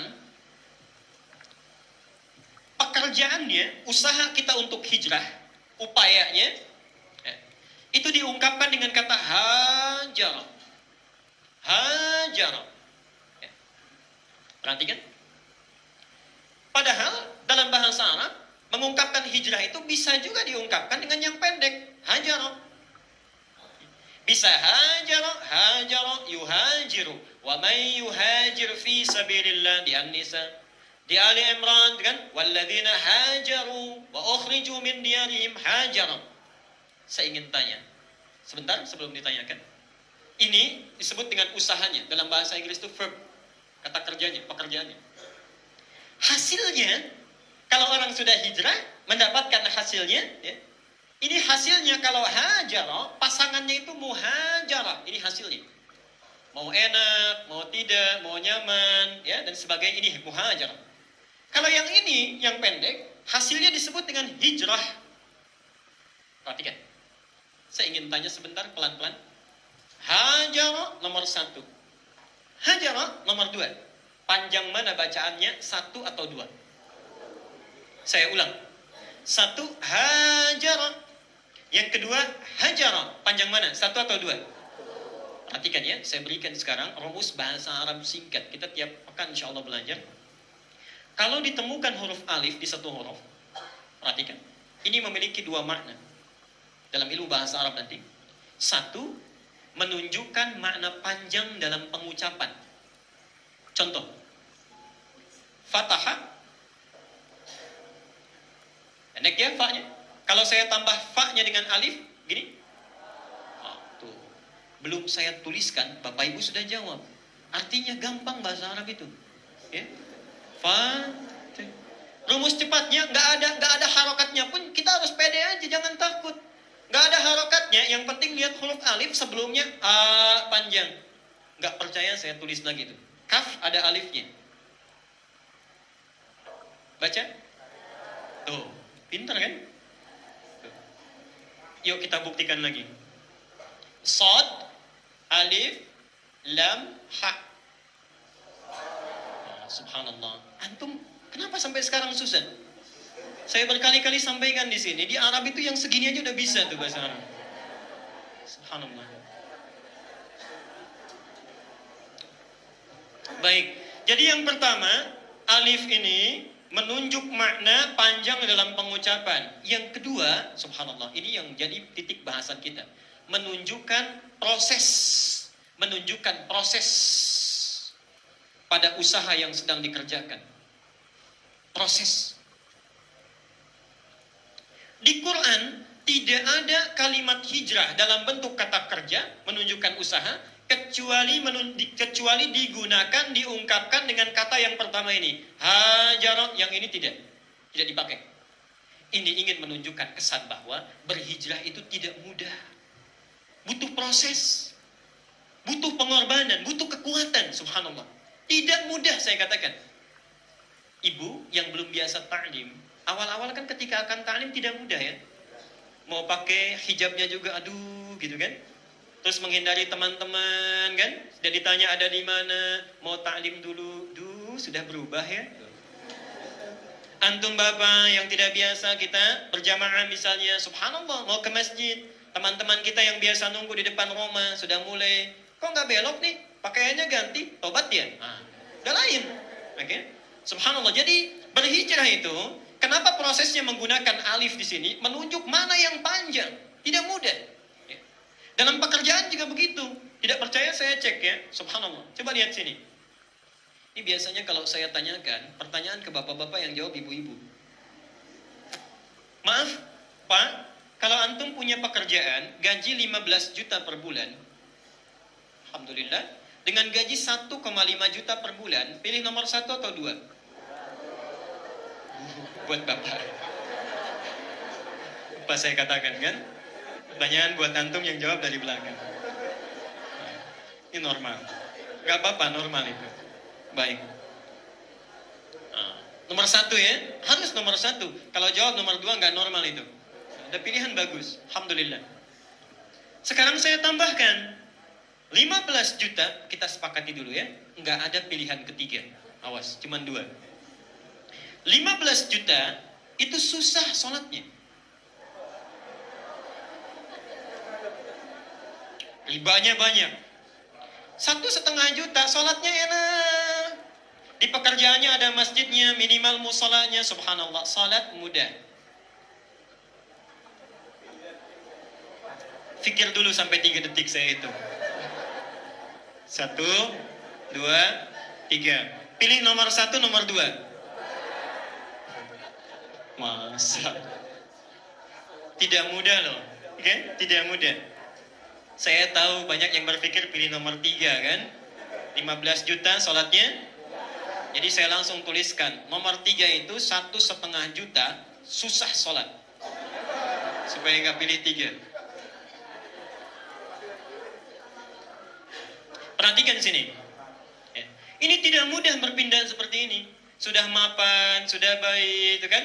Biasanya dalam hukum dunia itu, semakin meningkat pendapatan, itu berpengaruh kepada berbagai perilaku. Penampilan sudah naik, pakaian sudah pilih-pilih. Biasanya di warteg sekarang sudah naik rumah makan Padang, gitu kan? Pelan-pelan. Gaya bicara sudah ditata rapi, gitu kan? Persalaman tangannya udah lain, senyumnya sudah ditata apik luar biasa. Perhatikan, ini sudah, itu normal, itu rumus dunia. Makanya dalam hukum fisika pun sama. Ingat pelajaran fisika itu? F1 sama dengan F2. Gaya gerak sama dengan gaya dorong, ya. Gaya berbanding lurus dengan tekanan. Semakin orang banyak gaya, semakin tertekan.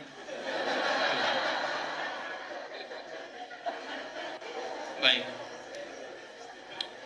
Jadi untuk berpindah dari sini, mendekat kepada Allah dengan mendapatkan ini, itu tidak mudah, menghilangkan segala kebiasaan, subhanallah. Ya. Tapi para ibu dan bapak sekalian, kita nanti akan ambil teorinya. Kita akan ambil teorinya. Bagaimana supaya memompa semangat kepada kita untuk bisa menghasilkan kualitas yang baik dan berani kita meninggalkan ini supaya mendekat kepada Allah. Mari kita lihat. Pelan-pelan. Pertama perhatikan teorinya dulu. Ini menunjukkan tidak mudah dalam prosesnya. Tapi kalau sudah hijrah kita mendekat kepada Allah, subhanallah, luar biasanya. Dihilangkan ininya. Tadi kan ini pasangannya dengan muhajarah. Ini pasangannya dengan hijrah. Ditukar oleh Allah, yang ini dipasangkan dengan hijrah. Sekarang lihat, panjang mana bacaannya? Muhajarah dengan hijrah. Baik. Pendek mana bacaannya? 1 atau 2? Muhajarah atau hijrah? Perhatikan, kenapa seseorang kalau sudah hijrah, hajar, berhasil mendekat kepada Allah, kalimatnya diganti dari muhajarah menjadi hijrah. Karena orang kalau sudah terbiasa mendekat kepada Allah, subhanallah, rasanya sudah nikmat, tenang, tentram, tidak ada itu bekas-bekas perasaan panjang ketika melewati menapaki perjalanan menuju Allah itu. Kalau antum belum biasa tahajud, rasanya tidak mudah. Bangun, disiapkan alarm, tidur lebih awal, subhanallah. Perhatikan, saat mulai malam hari kita, 2 rakaat saja. Baca yang agak ringan, menangis mendekat kepada Allah, mencurahkan isi perasaan kita, subhanallah. Malam pertama melakukan itu, rasanya hijrah, nikmat. Besok nggak berat lagi itu. Tidak berat lagi, demi Allah saya katakan. Ringan, tenang. Itulah sebabnya, kalau sudah hijrah, akan hadir perasaan yang ringan, tentram, tidak panjang, yang sulit kita temukan, yang dicari dengan materi. Itu susah luar biasa. Karena itulah muncul ayat dalam Al-Quran. Kita pakai dalil sekarang supaya tidak hanya paparan saja. An-Nisa ayat 100, perhatikan kalimatnya.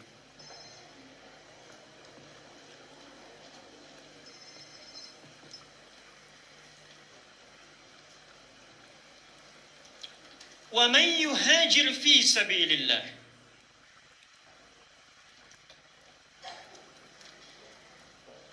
Wa may yuhajir fi sabilillah. Satu teorinya ini. Siapa yang mau berhijrah, ditekankan dengan kalimat tadi lebih dekat dengan Allah kan? Bukan hijrah biasa tapi fi sabilillah.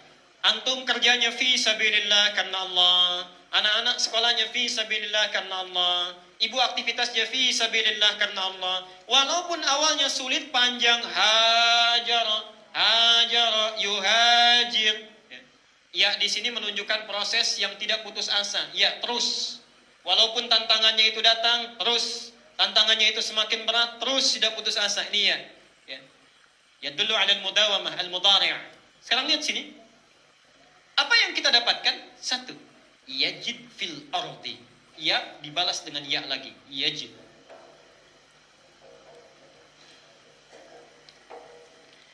Muraghaman kathiran. Satu, ini yang didapatkan. Muraghaman kathiran. Dua, wasa'ah. Subhanallah. Wasa'ah. Satu, orang yang sudah melewati fase hijrah ini, walaupun awalnya sulit, subhanallah. Perhatikan. Yajid fil ardi. Ya di sini menunjuk kepada masa yang tidak berhenti. Kalau dalam bahasa Inggris itu present, continuous, future. Di kemanapun dia beraktivitas, yajid fil ardi, kemanapun dia berpijak, ardun itu jangan selalu diartikan bumi. Ardun itu dalam bahasa Arab, kalau antum buka kamus-kamus bahasa Arab atau mu'jam, lisanul Arab misalnya, kan? Atau misalnya buka yang lainnya, ada fiqhul lughah, ada mukhtarus sihah misalnya. Ardun itu segala tempat yang kita pijak. Jadi setiap tempat yang dipijak namanya ardun. Kalau misalnya Mars itu, maaf, bumi sudah padat, Bekasi sudah sedemikian panas, konon kabarnya misal, ingin pindah misalnya ke planet lain, kalau kita pijak itu namanya ardun. Jelas ya? Namanya ardun. Jadi setiap yang di tempat dipijak oleh kita itu ardun. Jadi subhanallah, orang kalau berhasil hijrahnya, ke kantornya itu ardunnya, ke mallnya, pasarnya itu ardunnya, sekolahnya ardunnya. Setiap tempat yang dia pijak, muraghaman kathiran, dia akan mendapatkan karunia materi yang berlimpah. Karunia berlimpah, subhanallah. Biasanya muraghaman itu lebih kepada materi. Dan bentuknya kalau sudah muraghaman, itu sudah banyak. 1 triliun kehitung nggak? Ya, agak lama ngitungnya kan? Nah ini muraghaman itu banyaknya luar biasa. Dan ditambah kathiran. Jadi kalau kita masih merasa kurang cukup, itu subhanallah. Fatarudha, sampai kita merasa puas mendapatkan itu. Tidak cukup sampai di sini. Tidak cukup sampai di sini. Wasa'ah, hatinya lebih lapang. Tidak banyak gelisah, tentram. Yang enak begitu kan ya? Hidupnya lebih baik, enak, dan hatinya pas, tenang, nyaman. Pilih mana? Kaya tapi gelisah, atau miskin tapi tenang?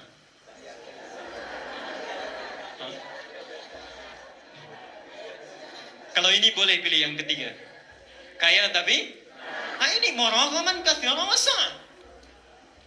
Saya punya kelas, maksudnya dengan diskusi dengan para ayah, subhanallah. Ini ada seorang ayah, ketika kita diskusi masalah riba, itu subhanallah, meninggalkan pekerjaannya, berpindah, ini, saya sampaikan ayat ini, subhanallah. Beliau teliti pekerjaannya, ketika pindah, cari pekerjaan yang kedua, itu Pak Ibu, pekerjaannya saat ini, itu cuma ikut taklim aja kemana-mana. Tadinya sibuk ini pekerjaan ini, waktu untuk keluarga berkurang. Sekarang, kemanapun ada taklim itu rata-rata ikutin. Pekerjaannya bagaimana? Cuma via telepon, ya sampaikan ini, sampaikan. Lebih halal ketika dihitung-hitung diskusi dengan saya, subhanallah. Ustaz, justru ketika saya berhijrah kepada Allah, keuntungan 2 kali lipat dibandingkan ketika sibuk bekerja. Keuntungan 2 kali lipat dan waktu dengan Allahnya semakin banyak. Antum kapan mulainya? Sebab hati-hati, kita berpacu dengan kematian. Kita berpacu dengan waktu untuk pulang. Karena itu ayatnya jangan berhenti di situ, teruskan. Wa may yakhruj min baiti muhajiran ila Allah. Siapa yang berniat untuk hijrah, ini baru niat ya. Siapa yang baru niat hijrah keluar rumah itu artinya berniat dia untuk hijrah kepada Allah dan Rasulnya. Jadi di sini diikat dengan Rasul. Jadi kalau mau hijrah ikuti juga petunjuk Rasul. Jangan kita cuma sendirian tahu Quran, bagaimana cara menerapkannya. Ya. Ikuti bagaimana petunjuk Rasulullah.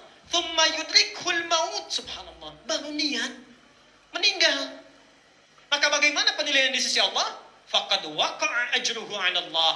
Orang ini sudah ditetapkan oleh Allah sebagai orang yang sudah berhijrah. Bu, beberapa masa yang silam ada seorang ibu, subhanallah, mohon maaf sebelumnya Pak ya, ini bacaan Qurannya kurang bagus. Kemudian telepon pada salah seorang ustaz lewat temannya, boleh nggak sekiranya menghatamkan terjemahannya dulu sambil belajar baca Qurannya. Subhanallah, dijawab dengan bijak, boleh. Ibu baca Quran dapat pahala, menghatamkan terjemahannya, memaknai dan mengamalkannya, itu pun ada pahala. Girang perempuan itu, pulang ke rumah, seminggu kemudian mulai telepon. Subhanallah, katanya saya sudah hatam terjemahannya. Saya sudah hatam terjemahannya. Dalam seminggu hatam terjemahan. Antum yang sudah hatam Quran berkali-kali, sudah berapa kali hatam terjemahannya? Perhatikan, seminggu hatam terjemahan. Ternyata, mohon maaf sebelumnya, 3 hari setelah itu nggak ada berita, ternyata meninggal. Demi Allah, Allah ngambil beliau dalam keadaan yang baik, husnul khatimah, bercita-cita walaupun belum bisa baca, tahu kandungan Al-Quran supaya bisa mengamalkannya. Kita ada di mana? Kita tidak tahu kapan barangkali waktu kita untuk pulang menghadap Allah Subhanahu wa Ta'ala. Yang terbaru kemarin di Saudi Arabia, Bu, baru beberapa waktu yang lalu, seorang perempuan itu persis setelah dinikahkan, biasanya di Arab diakadkan itu ba'da maghrib. Beliau sudah dandan, sudah cantik luar biasa, ingin diperkenalkan pada tamu. Singkatnya, subhanallah, ketika akan keluar, datang ibunya menjemput, tiba-tiba adzan Isya berkumandang. Ya. Adzan Isya berkumandang. Ini cerita Syekh Abdul Muhsin Al-Abbad. Datang ibunya, ingin membawa beliau, dikatakan kepadanya, "Nah, ayo, tamu sudah menunggu." Apa jawaban anak ini? "Ma, panggilan Allah sudah tiba, izinkan saya sholat." Perhatikan bagaimana setan itu menggoda dengan trik yang luar biasa. Kata ibunya, tahap pertama, "Nah, tamu sudah menunggu. Nanti mereka bisa capek menunggu kamu." Apa jawabannya? "Ma, panggilan Allah sudah tiba." Naik level kedua. Nah, perhatikan, kalau kamu sholat sekarang, Isya kan masih panjang. Oke? Isya kan masih panjang. Kalau kamu wudu, nanti basah wajah kamu, make up itu bisa luntur. Temui dulu tamu, kamu setelah itu bisa menunaikan sholat. Perhatikan, "Ma, panggilan Allah tidak bisa ditunda." Setan masuk pada tahap yang ketiga. Kalau kamu nggak ikut mama marah. Mama marah. Perhatikan jawabannya, subhanallah. "Ma, saya bisa bersabar menahan amarah mama, tapi tidak bisa saya bertahan dengan amarah Allah." Anak itu memilih untuk sholat dulu, ibunya karena marah dengan ketus beliau keluar dibanting pintunya. Perhatikan, perempuan ini wudu dengan pakaian pengantinnya, basah wajahnya dengan air wudu, hilang sebagian make upnya dan luntur. Subhanallah, ketika menghadap kepada Rabbnya, takbir Allahu Akbar, khusyuk sholatnya. Subhanallah, dalam sujud pertamanya, ternyata dia tidak bangun lagi, meninggal dunia. Perhatikan, manusia menginginkan dia tampil cantik dengan gaun pengantin dunianya, Allah mempersiapkannya menjadi pengantin akhirat. Manusia menginginkan dia dengan make up dunia, Allah menggantinya dengan make up akhirat. Antum ada di mana? Hati-hati saat kita sedang menunaikan aktivitas, tiba-tiba masa kita datang. Kalau tidak dimulai sekarang hijrahnya, kapan kita akan berhijrah? Karena itulah Bapak Ibu sekalian, saya akan masuk pada bagian yang terakhir, 2 terakhir ini. Orang sekarang sudah tahu teorinya. Quran itu hebatnya dan indahnya luar biasa. Dijelaskan dasar teorinya, diberikan motivasinya. Lalu dengan belajar as-sirah an-nabawiyah, saya sarankan antum belajar as-sirah ya. Alhamdulillah kita punya kajiannya dengan Ustaz Khalid itu. Ikuti ya, insyaallah bagus, banyak pencerahannya. Di as-sirah an-nabawiyah ini ditafsirkan langsung dalam bentuk kehidupan yang nyata. Teorinya ada, dasarnya, motivasinya ada. Perhatikan, saya berikan contoh tadi. Berhijrah mudah atau sulit? Awalnya sulit kan? Hasilnya mudah kan? Saya beri contoh satu. Abdurrahman bin Auf. Bagi antum yang belum yakin dengan janji Allah, Abdurrahman bin Auf, seorang paling kaya di kota Mekah, luar biasa. Hijrah, mengikuti Rasulullah SAW, berpindah ke Madinah. Subhanallah, mohon maaf, saat akan berangkat, harta bendanya itu sudah dirampas. Tidak boleh dibawa. Karena beliau menukarnya dengan hijrah. Izinkan saya hijrah, silakan Anda boleh bawa barang bawaan saya. Ini dibawa. Tidak boleh dibawa serta oleh Abdurrahman bin Auf, dibawa oleh orang-orang Quraisy. Istrinya, di sini poinnya Bu ya, ini tidak mudah. Istri dihadapkan pada satu situasi ini diminta memilih. Ikut suami tapi jadi miskin, dan belum jelas nanti di Madinahnya jadi apa. Ini masih Makkah. Atau bertahan di kota Makkah, mendapatkan harta benda ini seutuhnya, bisa nikah lagi dengan pria lain. Ibu, kalau jadi istrinya Abdurrahman bin Auf, pilih mana? Ikut suami jadi miskin, belum jelas di sananya, atau bertahan di kota Makkah, dapat harta sebanyak-banyaknya, nikah lagi dengan laki-laki lain. Pilih mana? Alhamdulillah, antum beruntung punya istri yang salihah ya. Tinggal nanti tolong lihat prakteknya Pak ya. Pulang ke rumah, Ma, Papa mau hijrah. Barangkali menu makan kita agak berubah nih. Mungkin sekarang cuma tempe dengan tumis kangkung. Maaf Ma, kayaknya gelangnya itu harus dijual dulu untuk modal. Tinggal dilihat insya Allah ya. Tadi jawabannya kencang loh Pak, ikut suami katanya. Baik, ternyata istri Abdurrahman bin Auf memilih bertahan di Mekah. Gak pakai ya. Memilih bertahan di Mekah, tidak ikut ini, plus dengan anak-anaknya, subhanallah. Suami dibiarkan pergi sendiri, hanya bermodal pakaian yang melekat di badannya. Perhatikan, yakin dengan janji Allah, dimotivasi kuat oleh Nabi, kamu jangan ragu, diajarkan prinsip-prinsip dalam kehidupan, dengan akidahnya, ilmu tauhidnya, sampai di Madinah, subhanallah. Ini yang cuma modal pakaian, disambut orang paling kaya di kota Madinah. Lihat tawanannya. Akhil Karim, saudaraku yang mulia, saya tahu engkau pernah jadi orang kaya di Makkah. Kalau ingin kaya lagi, ambil setengah kekayaanku. Subhanallah. Aku tahu engkau ditinggalkan anak istrimu. Kalau engkau ingin menikah lagi, bahasa bebasnya, silakan pilih perempuan paling cantik di kota Madinah, saya yang fasilitasi. Gantian Bu ya, tadi kan saya tanya Ibu, Pak, kalau Bapak jadi Abdurrahman bin Auf, boleh ya? Tadi kan Ibu, sekarang Bapak. Antum pilih mana? Diterima atau ditolak? Bayangkan belum ada Ibu di belakang. Diterima atau ditolak? Barangkali, jangankan pikir panjang, pendek pun sulit ya. Nah, sekarang lihat. Ternyata ini menolaknya. Dengan bahasa yang sangat lembut. Jazakallah khair, arini ainal aswaq. Terima kasih banyak, cukup tunjukkan padaku di mana pusat bisnisnya. Subhanallah, diterapkan ilmu dari Nabi, selama mampu berusaha jangan gantungkan hidup pada orang lain.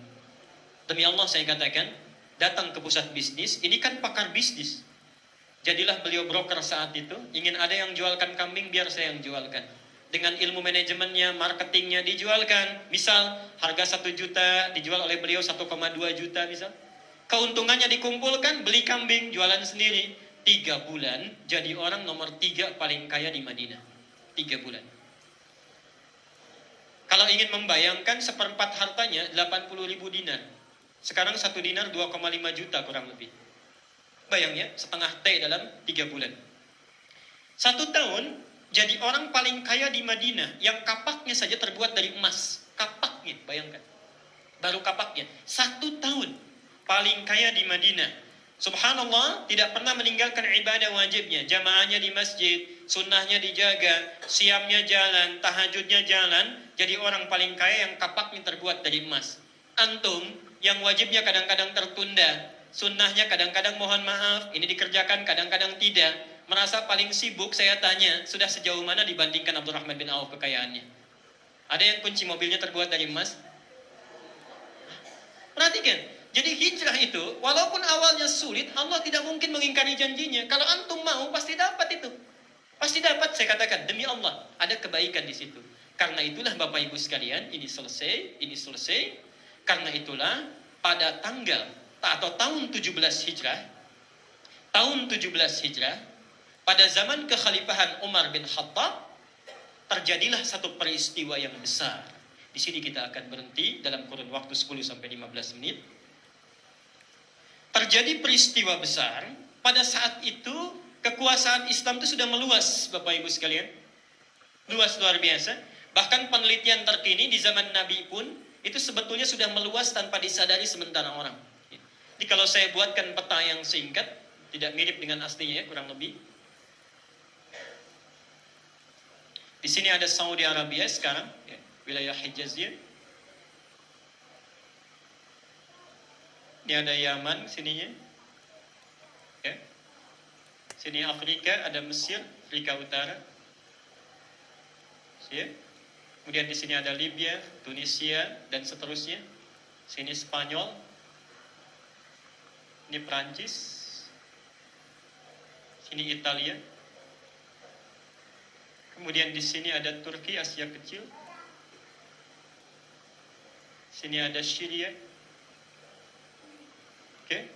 Nyebrang sedikit ke sini, ini Mesopotamia, di sini ada Irak. Saya gambarkan sebentar. Sini Iran agak luas, Iran. Nah, sekarang lihat sini ya. Ini perbatasannya. Sini ada yang besar jalurnya. Pakistan. Ini ada Kazakhstan, Afghanistan sini. Sini kemudian India. Garis ke sini ada Vietnam. Sini ada Cina, ini yang Rusia, Kazakhstan, dan Tantan itu ke sebelah sana. Ke sini turun dari India ada Myanmar. Kemudian di sini ada Thailand. Baik ya, Filipina di sebelah sini Pak. Kemudian keturun ke bawahnya ada Kamboja. Malaysia di sebelah sini. Yang besarnya dulu ke sini. Saya mau membuat jalur sutra ya. Ada pelajaran sejarah kita di kelas 4 itu satu aliyah ada jalur sutra. Kemudian ke sebelah sininya ada Vietnam, Cina, udah ya, selesai. Nah, di sini ada Malaysia. Filipina di sebelah sini, ini Brunei Darussalam, sananya Kalimantan. Ini ada Selat Malaka ya, ini Indian Ocean di Samudra India. Di sini ada Sumatera. Nah, ini Sumatera. Dari Sumatera Utara sampai dengan Sumatera Selatan, Barat, dan seterusnya. Lihat sini sebentar. Rasulullah SAW saat kemudian diutus menjadi Rasul usia 40 tahun, lahir 571 Masehi, kita pakai Masehi dulu ya. Kemudian 40 tahun diutus menjadi Rasul, berarti 611 Masehi. Mulai berdakwah di Makkah selama berapa tahun? 13 tahun, berarti ya. 40, kemudian ditambah 13 tahun, berarti 624 tahun. Hijrah ke Madinah 625. Baik ya. Nah, sekarang perhatikan pelan-pelan, ini saya sampaikan. 625 sampai seterusnya. Beliau wafat pada tahun 10 Hijrah, oke? Berarti di kisaran tahun 632 Hijrah Masehi. Lihat sini sebentar. Pada masa Rasulullah SAW, sebelum beliau hijrah ke Madinah, bukankah sudah ada yang hijrah ke Ethiopia? Ya, ke Habsyah. Habsyah, rajanya Najasyi. Pernah dengar itu? Ustaz Khalid sudah menerangkan ya. Hijrah ke Habasyah, rajanya Najasyi. Habasyah itu Ethiopia, posisinya di sini nih, di bawah ini. Ethiopia. Ini sebelum ke Madinah. Jadi ini diprediksi di kisaran 618 Hijrah. Masehi, maaf. 618 Masehi. Ini tahun Hijrah belum ada. Di antara yang ikut ke sini ada Sa'ad bin Abi Waqqas. Bapak Ibu sekalian, saya mohon maaf sebelumnya, sebelum kita membahas ke masalah ini, penting diketahui, sebelum masa Islam pun sudah ada pertukaran bisnis, perdagangan antara orang-orang Arab yang ada di sini dengan orang Cina yang ada di sini melalui jalur yang disebut dengan jalur sutra. Ada jalur darat lewatnya ke sini, ya, sampai dengan ke sini, kemudian ke Eropa ke sini. Ada yang disebut dengan jalur laut, jalur maritim, lewatnya ke sini. Nah, Ethiopia terus ya, sampai melewati Sumatera di Selat Malaka itu, baru kemudian singgah ke sini terus sampai dengan ke Cina. Nah, penting diketahui, sebelum masa Islam ini sudah ada. Bahkan nanti dari catatan-catatan orang Tiongkok itu sudah ditemukan orang-orang Arab sudah menjalin garis komunikasi dengan orang-orang Cina. Itu jauh terjadi sudah sejak 400 tahun sebelum datangnya Islam, 400 Masehi. 400 Masehi. Nah, yang penting kita ketahui dari sinilah muncul barang-barang yang dibawa sampai dengan ke Arab. Bahkan ada satu kosakata di sana yang khusus dibawa dari Nusantara. Dan itu dari daerah Medan, 414 km dari Medan, dekat Sibolga. Ada kampung namanya Barus. Barus ya? Daerah Barus. Di Barus itu terkenal penghasil kafur. Ya kan? Kafur itu dari bahasa Indonesia itu. Dari bahasa Nusantara, Melayu. Kafur. Silahkan dibuka surah Al-Insan ayat kelima. Al-Insan ayat kelima. Mizajuha kafura. Ya. Sungguh innal amrara, orang-orang baik itu akan diberi minum min ka'sin kana mizajuha kafura. Nanti di surga dari satu gelas ya, yang di antara gelasnya ada yang terbuat dari bahan-bahan kafura, jenis yang paling bersih dari jenis kafur. Ini kafura bagaimana bisa muncul dalam redaksi Quran? Itu ulama-ulama sepakat bahwa itu dibawa dari negeri Nusantara saat itu. Sudah ada istilah itu. Sudah ada istilah itu. Poin saya, dari masa Rasulullah saja, ketika sebagian sahabat ada yang hijrah ke Ethiopia, subhanallah, Sa'ad bin Abi Waqqas, konon kabarnya, itu sudah melakukan ekspedisi, datang ke Cina, ya, pada masa kerajaan dinasti Tang, yang berkuasa 618 Masehi sampai 907 Masehi. Dinasti Tang di Cina ini. Ini Sa'ad bin Abi Waqqas saat dari sini ini sempat mampir ke wilayah Nusantara. Kembali ke sini, singkatnya, nanti pada masa Utsman bin Affan diutuslah 15 orang diplomat dipimpin Sa'ad bin Abi Waqqas yang pernah beliau melakukan ekspedisi sampai ke sini. Poin saya, perhatikan di sini ya. Jadi sebetulnya Islam sudah masuk ke Nusantara itu. Kalau saya sebutkan Nusantara bukan Indonesia saja ya. Ada Myanmar, ada kemudian Thailand dengan Pataninya, ada Kamboja dengan Campaknya, ada Malaysia sampai dengan ke Sumatera. Nah, perhatikan di sini, ini yang tidak banyak orang tahu. Saya berikan rahasia ini antara kita saja di sini ya. Ini Sumatera. Kata Sumatera ini konon juga bahkan itu disebut oleh orang-orang Arab Islam yang ada di sini. Jadi ini nanti ada bagian selatan dikuasai oleh kerajaan Sriwijaya. Di situ sudah ada kampung Arab. Di utaranya sudah ada kerajaan Islam. Di barat bahkan sudah ada kampung Islam. Yang menarik, dari penelitian sejarah, kata Sumatera ini itu pun asalnya dari bahasa Arab. Jadi ketika singgah, kalau di Arab banyak hujannya tidak? Panas kan ya? Sampai di sini, lewat sini, kok di sini banyak hujan? Kebetulan sedang hujan saat itu.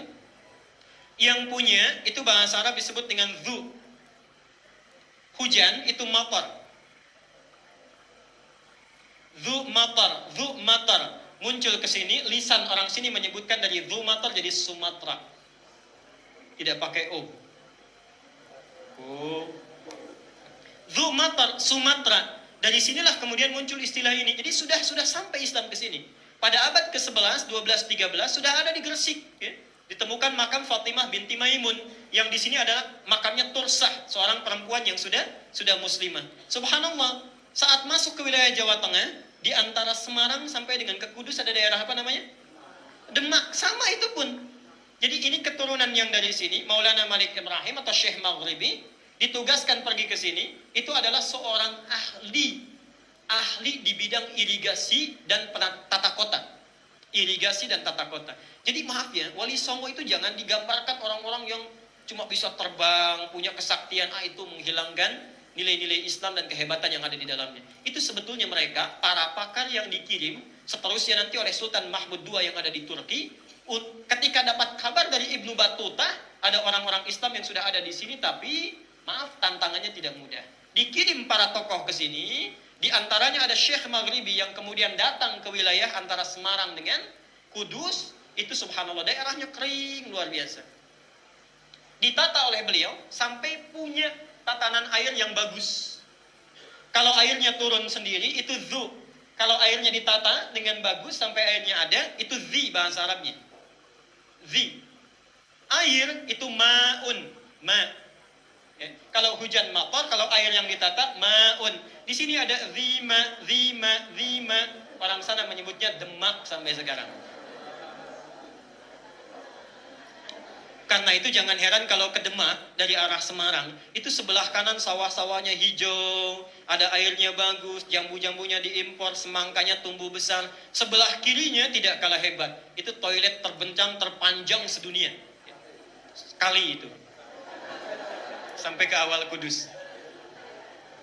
Nah, sekarang kita berhenti di sini, itu sebagai pengetahuan saja. Kita berhenti di sini. Pada masa Umar bin Khattab, wilayah Islam itu yang fokus untuk diluaskan, dikuasai ini ke sini, Mesopotamia, Irak.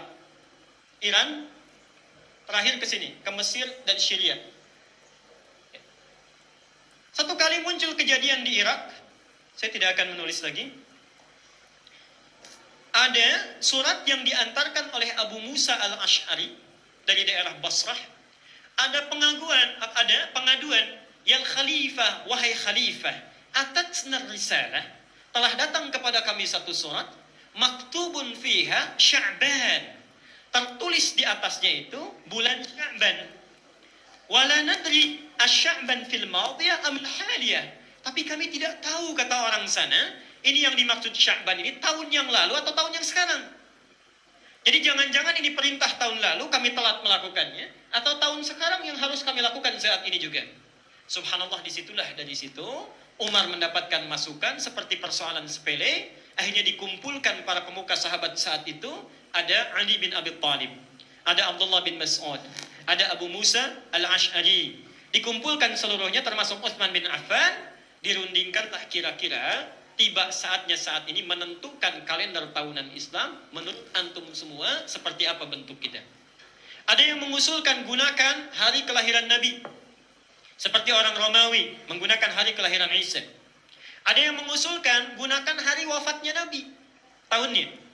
Nah, di antara usulan ini, puncaknya Ali bin Abi Thalib menyampaikan pandangan. Beliau sampaikan, perhatikan kalimatnya. Kalau ditetapkan berdasarkan hari lahirnya Nabi, aku khawatir umat akan mengultuskan Rasulullah seperti Isa dikultuskan. Kalau ditetapkan berdasar hari wafatnya Nabi, aku khawatir umat akan terlalu meratapi kehilangan Nabi SAW. Diusulkanlah saat itu berdasarkan peristiwa hijrah, perhatikan, dengan dua tujuan. Satu, memudahkan orang Islam untuk penanggalan kalendernya. Yang kedua ini lihat ya, tujuan spiritualnya. Supaya setiap waktu yang dilalui, semangat hijrah itu bisa dipelajari oleh orang Islam untuk meningkatkan kualitas iman dan ketakwaannya kepada Allah Subhanahu wa Ta'ala. Itulah sebabnya Bapak Ibu sekalian, mohon maaf, setiap menemukan kalimat tahun Hijriyah, antum punya kalender. Itu bukan sekedar penanggalan. Kira-kira antum sudah berada di mana di balik pengorbanan dan perjuangan sahabat itu? Ya. Sudahkah ada yang seperti Abdurrahman bin Auf, yang seperti Hamzah, yang seperti Umar bin Khattab, yang seperti Talhah, ya? Yang seperti Aisyah para ibu, yang seperti Zainab? Atau jangan-jangan kita cuma rame saja, ya? Tiap tahun perayaan, tapi mental tidak berubah. Ya, mohon maaf ini, yang sesungguhnya dibutuhkan revolusi mental itu bukan yang rame-rame, bukan. Yang seperti ini. Lihat kalender hijrah, bawa, benahi diri kita. Itulah prinsip yang ditanamkan para sahabat supaya kita bisa mengevaluasi diri. Terakhir saya akan berhenti. Ayatnya yang terakhir ditulis tadi apa Qurannya? Baik. Di sini kajian kita akan berakhir. Sekarang buka Quran surah 9 ayat 36.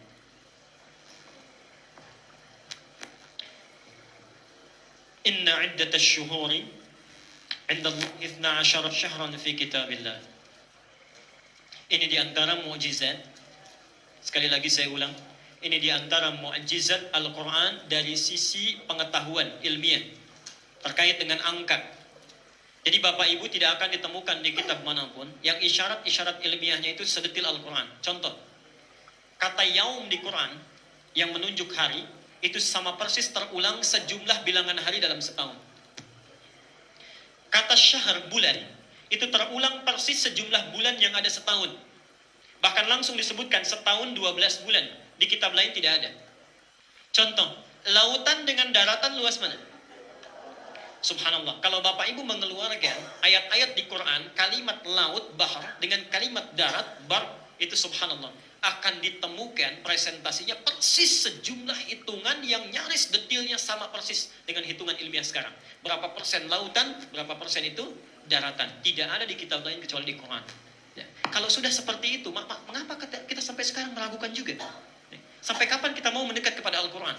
Perhatikan, inna iddatasy syuhuri 'indallahi 12 syahran fi kitabillah. Sungguh jumlah bilangan bulan itu mesti ada 12 tercatat dalam ketentuan kitab Allah. Dari sinilah ketika menyusun kalender Hijriyah, dituliskan 12 bulan, dipertahankan nama-namanya. Perhatikan uraian saya dengan ini, sekaligus saya tutup. Antum bertanya, bagaimana cara sayanya cara hijrah? Bagaimana caranya supaya saya bisa hijrah? Mencontoh sahabat itu. Diberilah kita isyarat dari penamaan-penamaan bulan itu. Satu, namanya apa?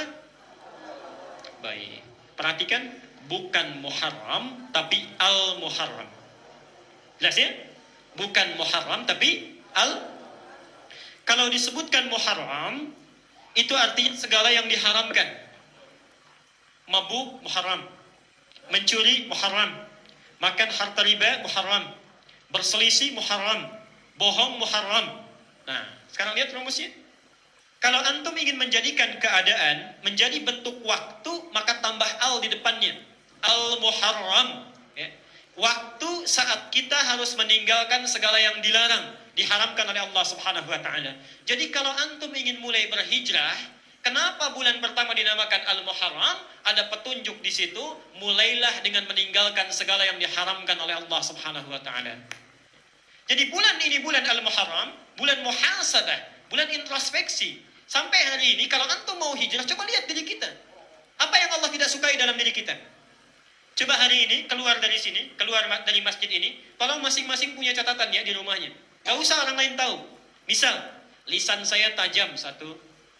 Kedua, saya senang gosip. Ketiga, saya agak angkuh. Keempat, pelit misalnya.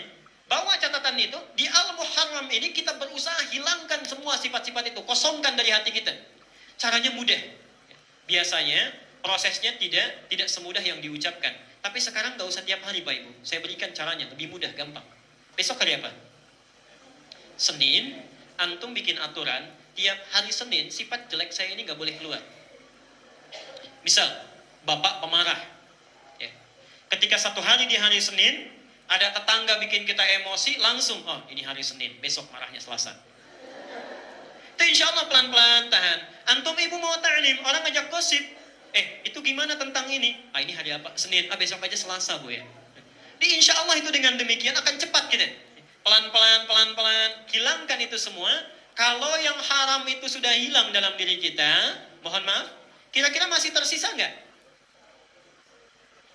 Kalau yang jelek-jelek sudah dikeluarkan dari diri kita, masih tersisa nggak di hati kita yang jelek itu? Karena itulah bulan kedua disebut dengan Safar. Safar itu asalnya dari kata sifar. Sifrun. Sifar itu artinya nol. Sifrun, nol. Atau sesuatu yang kosong. Saya tidak main-main, perhatikan sini ya. Ini apa? Gelas ya, isinya ada airnya. Perhatikan sini. Kalau di sini ada tutupnya, saya masukkan spidol bisa nggak? Air yang lain bisa? Ada tutupnya. Perhatikan. Kalau antum masih ada sekat dosa di hatinya, belum Al-Muharram, belum dikeluarkan ini, belum dibuka, demi Allah saya katakan, hidayah Allah akan sulit masuk. Taufik Allah akan sulit masuk. Karena inilah di bulan Hijriyah, Al-Muharram dinamakan, buka dulu tutupnya. Periksa di bejana hati kita itu ada persoalan apa? Tazkiyatun nufus, bersihkan. Kalau ini sudah dikosongkan, yang jelek-jeleknya, ini terbuka, subhanallah, ini sudah kosong dari dosa sifrun, bulannya disebut Safar. Kalau orang sudah mengeluarkan kejelekannya, hatinya kosong dari dosa. Dari situlah muncul bulan ketiga, namanya apa? Rabi'. Rabi' itu, kalau dalam bahasa sekarang itu semi. Kalau musim semi itu bunga tumbuh tidak? Tumbuh, bagus tidak dilihatnya? Bagus. Kalau orang sudah kosong dari dosa, kecenderungannya muncul benih-benih kebaikan. Yang dipandangnya enak, perilakunya bagus. Itulah disebut dengan Rabiul Awal. Itu diantara makna-maknanya. Saya cukupkan sampai 3 saja ini dulu. Jadi kesimpulannya Bapak Ibu sekalian, mohon maaf saya simpulkan. 1, kehidupan kita itu membawa amanah yang nanti akan dipertanggungjawabkan. Yang kedua, amanah itu berbentuk 2 hal. 1, keimanan kita, karena itu jaga betul. Yang kedua adalah ibadah yang bisa menguatkan nilai keimanan yang kita bawa sejak kita lahir itu. Kesimpulan ketiga, iman dan ibadah disatukan dalam satu kalimat, disebut dengan din, dispesifikasikan dengan nama Islam. Seseorang tidak akan sempurna Islamnya tanpa membawa nilai keimanan dan ibadah dalam hidupnya. Dan yang terakhir, untuk bisa memaksimalkan ini supaya semangat kita dalam hidup, maka mulailah kita berhijrah kepada Allah Subhanahu wa taala, walaupun itu awalnya berat, dengan menghilangkan kebiasaan buruk kita, menghadirkan yang baik-baiknya supaya muncul kebaikan di hadapan Allah dan Rasul-Nya kelak di kemudian hari. Saya kira saya berhenti dulu di sini. Mudah-mudahan bisa membawa kebaikan pada kita semuanya. Saya akhiri sejenak, barangkali akan ada yang ditanyakan, saya tidak akan panjang lebar. Cukup 1-2 pertanyaan saja yang singkat dan kita bisa jawab dengan singkat. Kalau ibu ada yang sulit disampaikan, silakan bisa dituliskan. Ya. Singkat saja, ada? Silakan.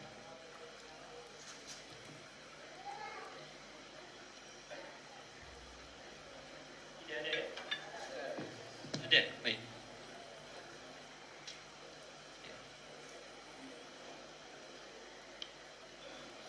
Kalau sudah ditanyakan sekarang, tidak ada lagi SMS setelah kajiannya.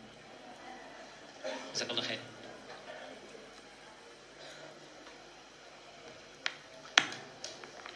Adakah zikir khusus di bulan Hijriah? Baik, tidak ada zikir khusus ya.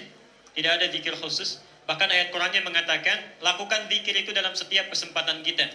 Mohon maaf, mulai dari bangun tidur, mulai dari duduk sampai berdiri. Dalilnya Ali Imran ayat 190 ya, sampai dengan 200-nya. Lihat ayat 191-nya. Kita bacakan di ayat 190. Inna fi khalqis samawati wal ardi wa ikhtilafil laili wan nahari la ayatin liulil. Teruskan, alladzina yadhkurunallaha qiyaman wa qu'udan wa 'ala. Baik. Jadi jangan cuma al-muharram kita zikir setelahnya tidak. Tidak. Setiap waktu, saat dari mulai bangun sampai dengan tidur lagi, jadikan itu zikir kepada Allah. Yang dimaksud dengan zikir, mohon maaf ya, itu bukan zikir-zikir yang disebutkan dengan ucapan, bukan. Itu latihan zikir namanya. Jadi kalau orang sudah bagus zikirnya, dipraktekkan dalam kehidupannya. Subhanallah, itu diantaranya tidak menduakan Allah dalam kehidupannya. Jadi orang kalau subhanallah itu, bapak mau kerja, itu bekerjanya bukan karena tuntutan kantor. Karena Allah memerintahkan saya untuk bekerja. Ibu mengasuh anak, bukan karena anak harus diasuh, tapi karena Allah memerintahkan saya untuk merawatnya. Sama juga dengan kaidah cinta, nanti pekan depan kita akan bahas. Saya tanya misalnya, maaf, bapak mencintai ibu karena ibu layak untuk dicintai atau karena Allah memerintahkan ibu untuk dicintai? Masa? Ibu mencintai anak karena anak-anak itu layak dicintai atau karena memang Allah memerintahkan ibu untuk mencintainya? Nanti tinggal dites saja ya. Kalau antum mau ta'lim ke sini, misal ada informasi itu, Pak, ibu misalnya mengatakan, Pak, ini ada keperluan rumah tangga yang sedang kita betul-betul cari, di MM itu diskonnya 95%. Kalau ke Al-Ihsan dulu kita nggak akan dapat itu. Baik, Bapak kira-kira mengajak ibu menunaikan zakat mal ke MM, atau dibawa ke Al-Ihsan sini untuk belajar? Itu tidak mudah ya. Kalau cinta karena layak dicintai itu ke MM dulu, baru setelah itu ke sini ya. Tapi kalau kita mencintai karena Allah, bawa dulu akhiratnya, dunia itu Allah akan ikutkan itu, subhanallah, akan diikutkan. Maaf ya, hati-hati. Antum minta kepada Allah, bukankah ibu doanya bagus kan? Ingin anak soleh, cucu yang salihah? Baik, saya ingin tanyakan, ibu sekolahkan di mana? Mohon maaf, bahasa Inggrisnya jago, matematikanya bagus, sholatnya bagaimana? Baca Qurannya bagaimana? Antum ayah ingin anaknya rajin sholat berjamaah, bagus baca Quran. Antum sampai sekarang sudah sejauh mana mengajak anak-anak itu untuk berjamaah di masjid? Jangan-jangan antum ke masjid anaknya dibiarkan begitu saja, karena sudah besar, karena sudah dewasa, karena anaknya masih kecil, senang dengan tontonannya. Subhanallah. Saat antum tahajud, anak ada di mana? Jangan-jangan, mohon maaf, tetangga itu menjadi pemuda Real Masjid, anak kita menjadi pemuda Real Madrid, itu lain. Awas tuh, ada Real Masjid, ada Real Madrid. Yang ini tahajud, yang ini sibuk dengan bola, subhanallah ya. Sana-sana dikejar-kejar itu, skornya 3-1 katanya. Bagaimana kalau ada seorang anak yang sudah baligh, kemudian ayahnya meninggal, baik, dia jadi murtad, saudara-saudaranya tidak bisa menasihatinya, karena ternyata anak tersebut sudah menjadi misionaris dan lain-lain.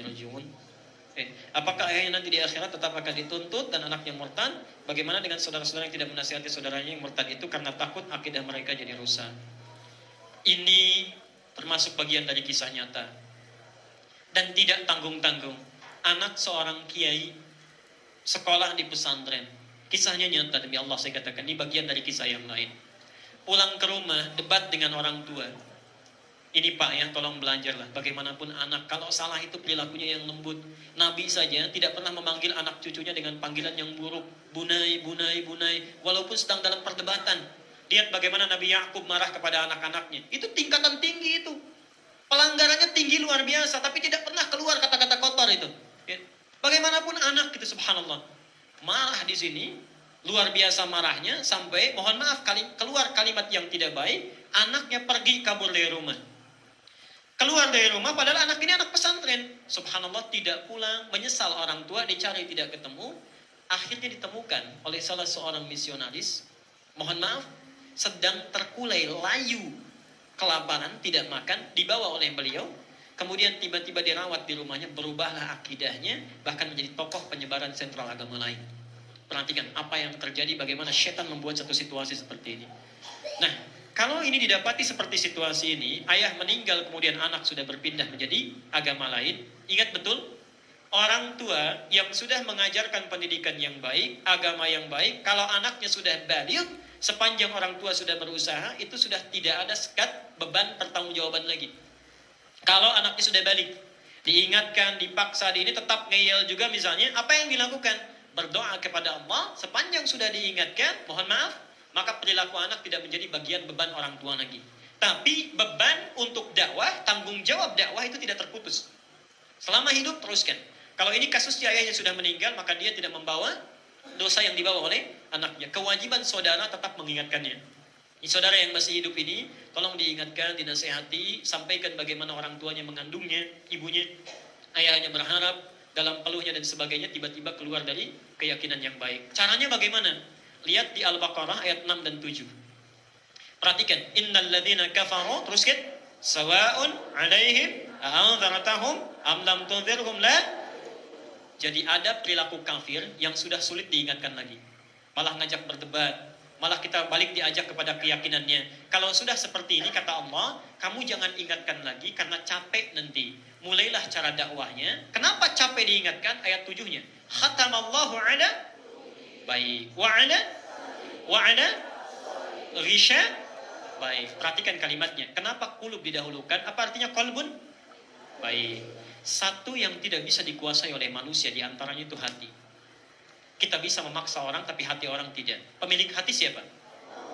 Kalau hatinya tertutup, caranya jangan dulu dinasehati, capek. Caranya buka dulu hatinya. Pemilik hati itu adalah Allah Subhanahu wa taala. Bangunlah di keheningan malam, berdoalah kepada Allah dengan lembut, alirkan air mata, minta kepada Allah supaya hati anak itu dibukakan, mendapatkan hidayah kembali. Pelan-pelan, sehari, 2 hari. Kalau sudah itu masuk kalimat-kalimat yang baik melalui hikmah, An-Nahl 125, ajak lewat hikmah, lewat kuburan kedua orang tuanya. Setelah itu tanamkan mau'izah hasanah, kemudian diskusi dengan cara yang baik. Mudah-mudahan Allah berikan taufik kebaikan dalam dirinya, bisa kembali Islam sebelum pulang menghadap Allah Subhanahu wa taala. Sekira itu ya untuk hari ini. Baik Bapak Ibu sekalian, semoga Allah memberikan rahmatnya kepada kita semuanya. Kajian yang kita adakan hari ini ada manfaatnya. Jadi saya ingin berikan pesan yang kuat sebelum keluar dari masjid ini. Demi Allah saya katakan, kita sudah diberikan kesempatan, orang lain belum mendapatkannya. Jadi keluar dari sini, cobalah berhijrah. Perbaiki keadaan hidup kita. Kita tidak tahu kapan akan pulang menghadap Allah. Dan demi Allah, catat kalimat saya, antum bisa senang dengan keluarga sekarang. Ada anak, ada cucu, ibu ada suami, bapak ada istri. Demi Allah saya katakan, di akhirat belum tentu bertemu. Tapi Allah sudah berjanji, dan ini kalimat penutupnya, surah At-Tur, surah ke-52 ayat 21. Walladzina amanu, dan para orang tua yang beriman itu. Akidah amanah pertama. Wattaba'athum dzurriyyatuhum biimanin, kalau diikuti oleh anak cucunya semuanya beriman, alhaqna bihim dzurriyyatahum, kami akan kumpulkan mereka, disediakan satu tempat di surga untuk keluarga besar ini. Subhanallah. Perhatikan, wa ma alatnahum min 'amalihim min syai', Dan setiap usaha untuk mewujudkan pertemuan itu, antum sekarang hijrah, diajarkan anak ajaran yang bagus, itu akan dicatat oleh Allah sebagai usaha untuk mewujudkan pertemuan itu. Tapi ingat ujung ayatnya, kullum ri'im bima kasaba rahin. Setiap yang kita lakukan itu dipertaruhkan. Kalau antum abai, jangan salahkan dan menyesal kalau satu saat kita berpisah dengan keluarga kita di kemudian hari. Semoga Allah memberikan rahmat kepada kita semuanya, memberkahi pertemuan kita hari ini, dan bisa memberikan taufik dalam perjalanan kita untuk berhijrah kepada Allah dan Rasulnya. Demikian saya sampaikan. Kita tutup dengan doa kifaratul majlis bersama-sama. Subhanakallahumma wa bihamdika asyhadu an la ilaha illa anta astaghfiruka wa atubu ilaik. Wa akhiru da'wana alhamdulillahi rabbil alamin. Wal 'afwu minkum. Assalamualaikum warahmatullahi wabarakatuh.